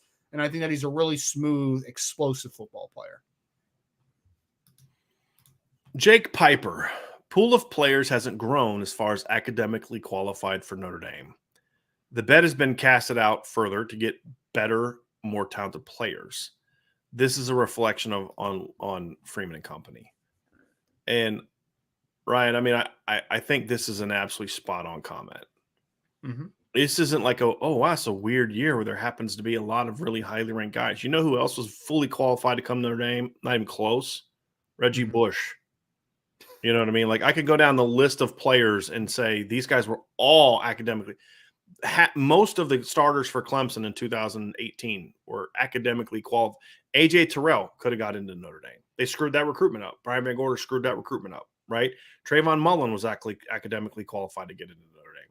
Christian Wilkins was beyond academically qualified to get to Notre Dame. He went to a private school in Connecticut and graduated in 5 years at Clemson with 2 degrees. I know. Right? He could have handled the Notre Dame academic workload. He could have got into school. They got out recruited for him. And it kind of go down the line over and over and over and over. And that's been the issue. This notion that Notre Dame has this incredibly difficult standard. I've been told this several times. Stanford's harder to get into, but easier to have success in once you get there than Notre Dame. Notre Dame is easier to get into for athletes, at least football players and basketball, like the main sports. And I'm only saying that because I don't know how it works for other sports. It's not that I've heard different. I only know football and basketball. It's easier to get into Notre Dame than Stanford from an admissions requirement standpoint for athletes, but they require more of their players. And it's harder to kind of go through your 4 years. But this notion that Notre Dame has just been able to just not get top players, it's like there's one time somebody said, well, only 40% of the top 100 players in the country get to Notre Dame. I'm like, well, you can only sign 25 guys a year. So you could sign those guys and still have 15 left over you can't take. Right? If that number's true. And so Alabama doesn't land 25 top 100 players a year. They don't. They land like 15, 8, sometimes, but not 40, not 25, right. Not 30. And so it was always a BS excuse that some people that covered the team would kind of grab onto and use to kind of, lay down cover fire for the coach. And I just never bought that because I knew the kids they were losing. And I knew these kids were fully qualified to get to Notre Dame. And then I saw some of the kids in Notre Dame was getting into school. And I'm like, if you can get that guy into school, I know you can get that guy into school. You just got beat. You just flat got beat. Or you signed a bunch of really good players and you didn't develop them, like Phil Dracovic and Brandon Wimbush and Malik Zaire and Deshaun Kaiser. And you know what I mean? You go down the list. It was more about, do you want to put in the work to get these kids? Yeah. That's the difference. And that's why LSU is having the same problem right now that Notre Dame has had for the last 10 years. And it's not a coincidence. It's not a coincidence. And so this notion that, Notre Dame is it's just really hard to get. It's not easy to recruit at Notre Dame. It's not. You can't get every single kid that you want. There's just some kids that you just like, even some kids that can get into school, you probably shouldn't bring to Notre Dame. That kid's not a fit at Notre Dame, right? That's true. And you need to make some of those decisions. And this staff is making those decisions. But this notion that Notre Dame couldn't always recruit at a top 5 to 8 level consistently the last 7-8 years was nonsense. And really beyond the last, because Charlie did it. I mean, like Charlie Weiss had 2 good years in Notre Dame, lost 3 games both years. Mm-hmm. Then he goes 3-9. And what do they do at the end of that 3-9 year? They signed the number 2 class in the country. And then the next 2 years they land guys like Manti Te'o, Tyler Eifert, CJ, Zach Martin, Theo Riddick, Sear Wood. They signed a ton of NFL players the next 2 years. And coming off crap teams. Like Kelly comes in and after they go 8-5 against and finish strong, they sign a really that had 3 5-star defensive ends in it, right? And so it was always about, do you want to put in the work to get there? And the reality is that Kelly just didn't want to put in the work. You can't be gone for 5-6 months of the year as the head coach of Notre Dame and recruit and land the players that Marcus Freeman's landing. Couldn't do it. And so Brian Kelly spun this narrative of this we're going to do. And you knew it was a narrative because every time that there was evidence against it, or some people would have the courage to speak out against it. Like, there was the year I was hammering Kelly always for recruiting. And then Carter Corrales wrote a really good article where he quoted some really good players saying he didn't really talk to him or he didn't have engagement. And like that signing day, it was like this puff up Brian Kelly sign. They talked more about Brian Kelly and the work he did and recruiting and all this than they actually did about the kids that signed with Notre Dame. Do you remember that a couple years ago? It was like this. Yeah. It was like this bunch of hype men coming out. Like Elston did it, and then Polian did it, and it was just like you know it's sinking home, because if somebody said that about Marcus Freeman right now, do you know what they would do? They'd probably not talk to that guy anymore because you're spreading nonsense. But they're not going to go out there and have this pushback, because I'm pushing back because it's true, right? And you're losing the narrative, and you've got to get the narrative back. And that was always true under Brian Kelly. And I don't know if every coach that works hard is capable of doing what Marcus Freeman's done to this degree. I don't think that if Brian Kelly would have worked hard, they'd have number 1 or 2 classes every year. That then takes away from what makes Coach Freeman unique from a personality and cultural standpoint. But could they have been 5 to 8 every year under Kelly if he worked hard? Yes. They could have and should have. Mm-hmm. And so, to me, that's the reality of it. And I think that's where you say you're glad that Coach Freeman's here for 2 reasons. Number 1 is he's going to put in the work, and he's going to demand that everybody else does it. And then the second reason is he's got the personality, the character. He's the type of person that then kids want to play for. Mm-hmm. So instead of being 5 to 7, 5 to 8, because you're working hard and Notre Dame has such a great product to sell, you're now jumping up to 1 to 3 because you have someone that's special in place. Right. And I think that's where Notre Dame is at right now. I think that's why you're seeing what you're seeing. But there will come some spin from some circles. Well, they've softened the admission standards. I can assure you that's not the case. Just like it wasn't the case last year when Notre Dame signed its best defensive class in almost a decade, since 2013, right? It's not a coincidence that it happened the minute Marcus Freeman showed up. And if it was because the admission standards got easier, what the freaking heck happened on offense? Right. So I don't have an answer for you. All I can say is there was right, because we know the answer. Bouts of laziness in the past. That's all. Exactly. So anyway, that's our stance. I think that's a great way to end the show, Ryan. I think that's a great place to end it. Hey, everybody, before you leave, please do us a favor. Hit that like button, hit that subscribe button, hit that notification bell, share the podcast. And remember, the notification is going to go up in about 30 minutes. Tonight, 6 o'clock Eastern, Sean Stiers will have the first edition of the IB Nation Sports Talk Show. Going to talk a lot about the baseball team tonight. Also, we're going to talk about he is going to talk about some other things. We did get a super chat here real quick from Christopher Morgan. Hey, IB Nation, do you know any 2025 quarterbacks that you think Notre Dame might have a chance at, like with Ryan Montgomery, Ryan Downs would be great? Really early for that. Notre Dame's had a lot of 2025 quarterbacks on campus this summer. Another name that you need to add to that list is Ryan. Yes, say it. Bryce Underwood, baby. Bryce Underwood. He is special.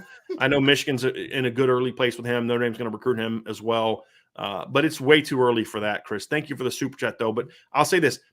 Getting CJ Carr, if you go look at some of the kids that have been on campus this summer at the camps, Tom Reese has had a lot of the top 25 quarterbacks on campus thrown in front of them so you can start to evaluate the evaluation process. So they are already working on that. There's no doubt about it. But I've yet to see a 25 quarterback that's better than Bryce J. Underwood. So appreciate that very much. And I'm sorry to get to that sooner. But tonight, everybody, like I said, remember, we will have that show kicking off at 6 p.m. Eastern. So that's why you need to hit the subscribe button and the notification bell. So you're going to be reminded of it. It's going to be Monday, Tuesday, Wednesday, Thursday is when that show is going to be. Also a reminder that this new show is also resulting in a change in our podcast schedule that will also start tonight. And that is, so normally when I would end the show, I'd end it and then I'd kind of get to some other work. We would then take this podcast, cut it up, and then publish it we'd take this show, cut it up, edit it, add the commercials, and then we'd publish it on the podcast format in the next morning. So what we're going to do now is when I'm done here, I'm going to start working on the podcast now, get it edited, and then publish those in the afternoon. So like right after, so they're a little fresher on the podcast. And then we'll take Sean's show and we'll put that up in the morning. So if you're someone who listens to shows in the morning, you'll still have these shows on your drive the next day, but they'll be actually published at night as well. And sometimes you may be able to get them on your drive home, but then Sean's show will come up in the morning and you'll have that in the morning as well. So I'm very, very excited about that. So we're just bringing you more content. Again, a reminder, when you tune into Sean's show tonight, and I would ask that all of you tune in tonight to just Sean does and all the local people will tell you Sean does a great job. Ryan's gone on with him before. I've gone on with him before. It's not going to be it's not going to be someone else doing the same exact show we do.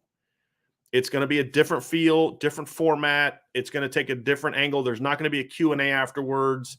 So it's just going to be different. So I just want you to be prepared for that. That's why we're calling it Sports Talk. We want to have a more broad influence on other sports. So that way when me and Ryan are here talking, we're sticking to football, right? And so now we've got Vince and Sean and some other people that can expand sort of the reach that we have while the football guys stick to football.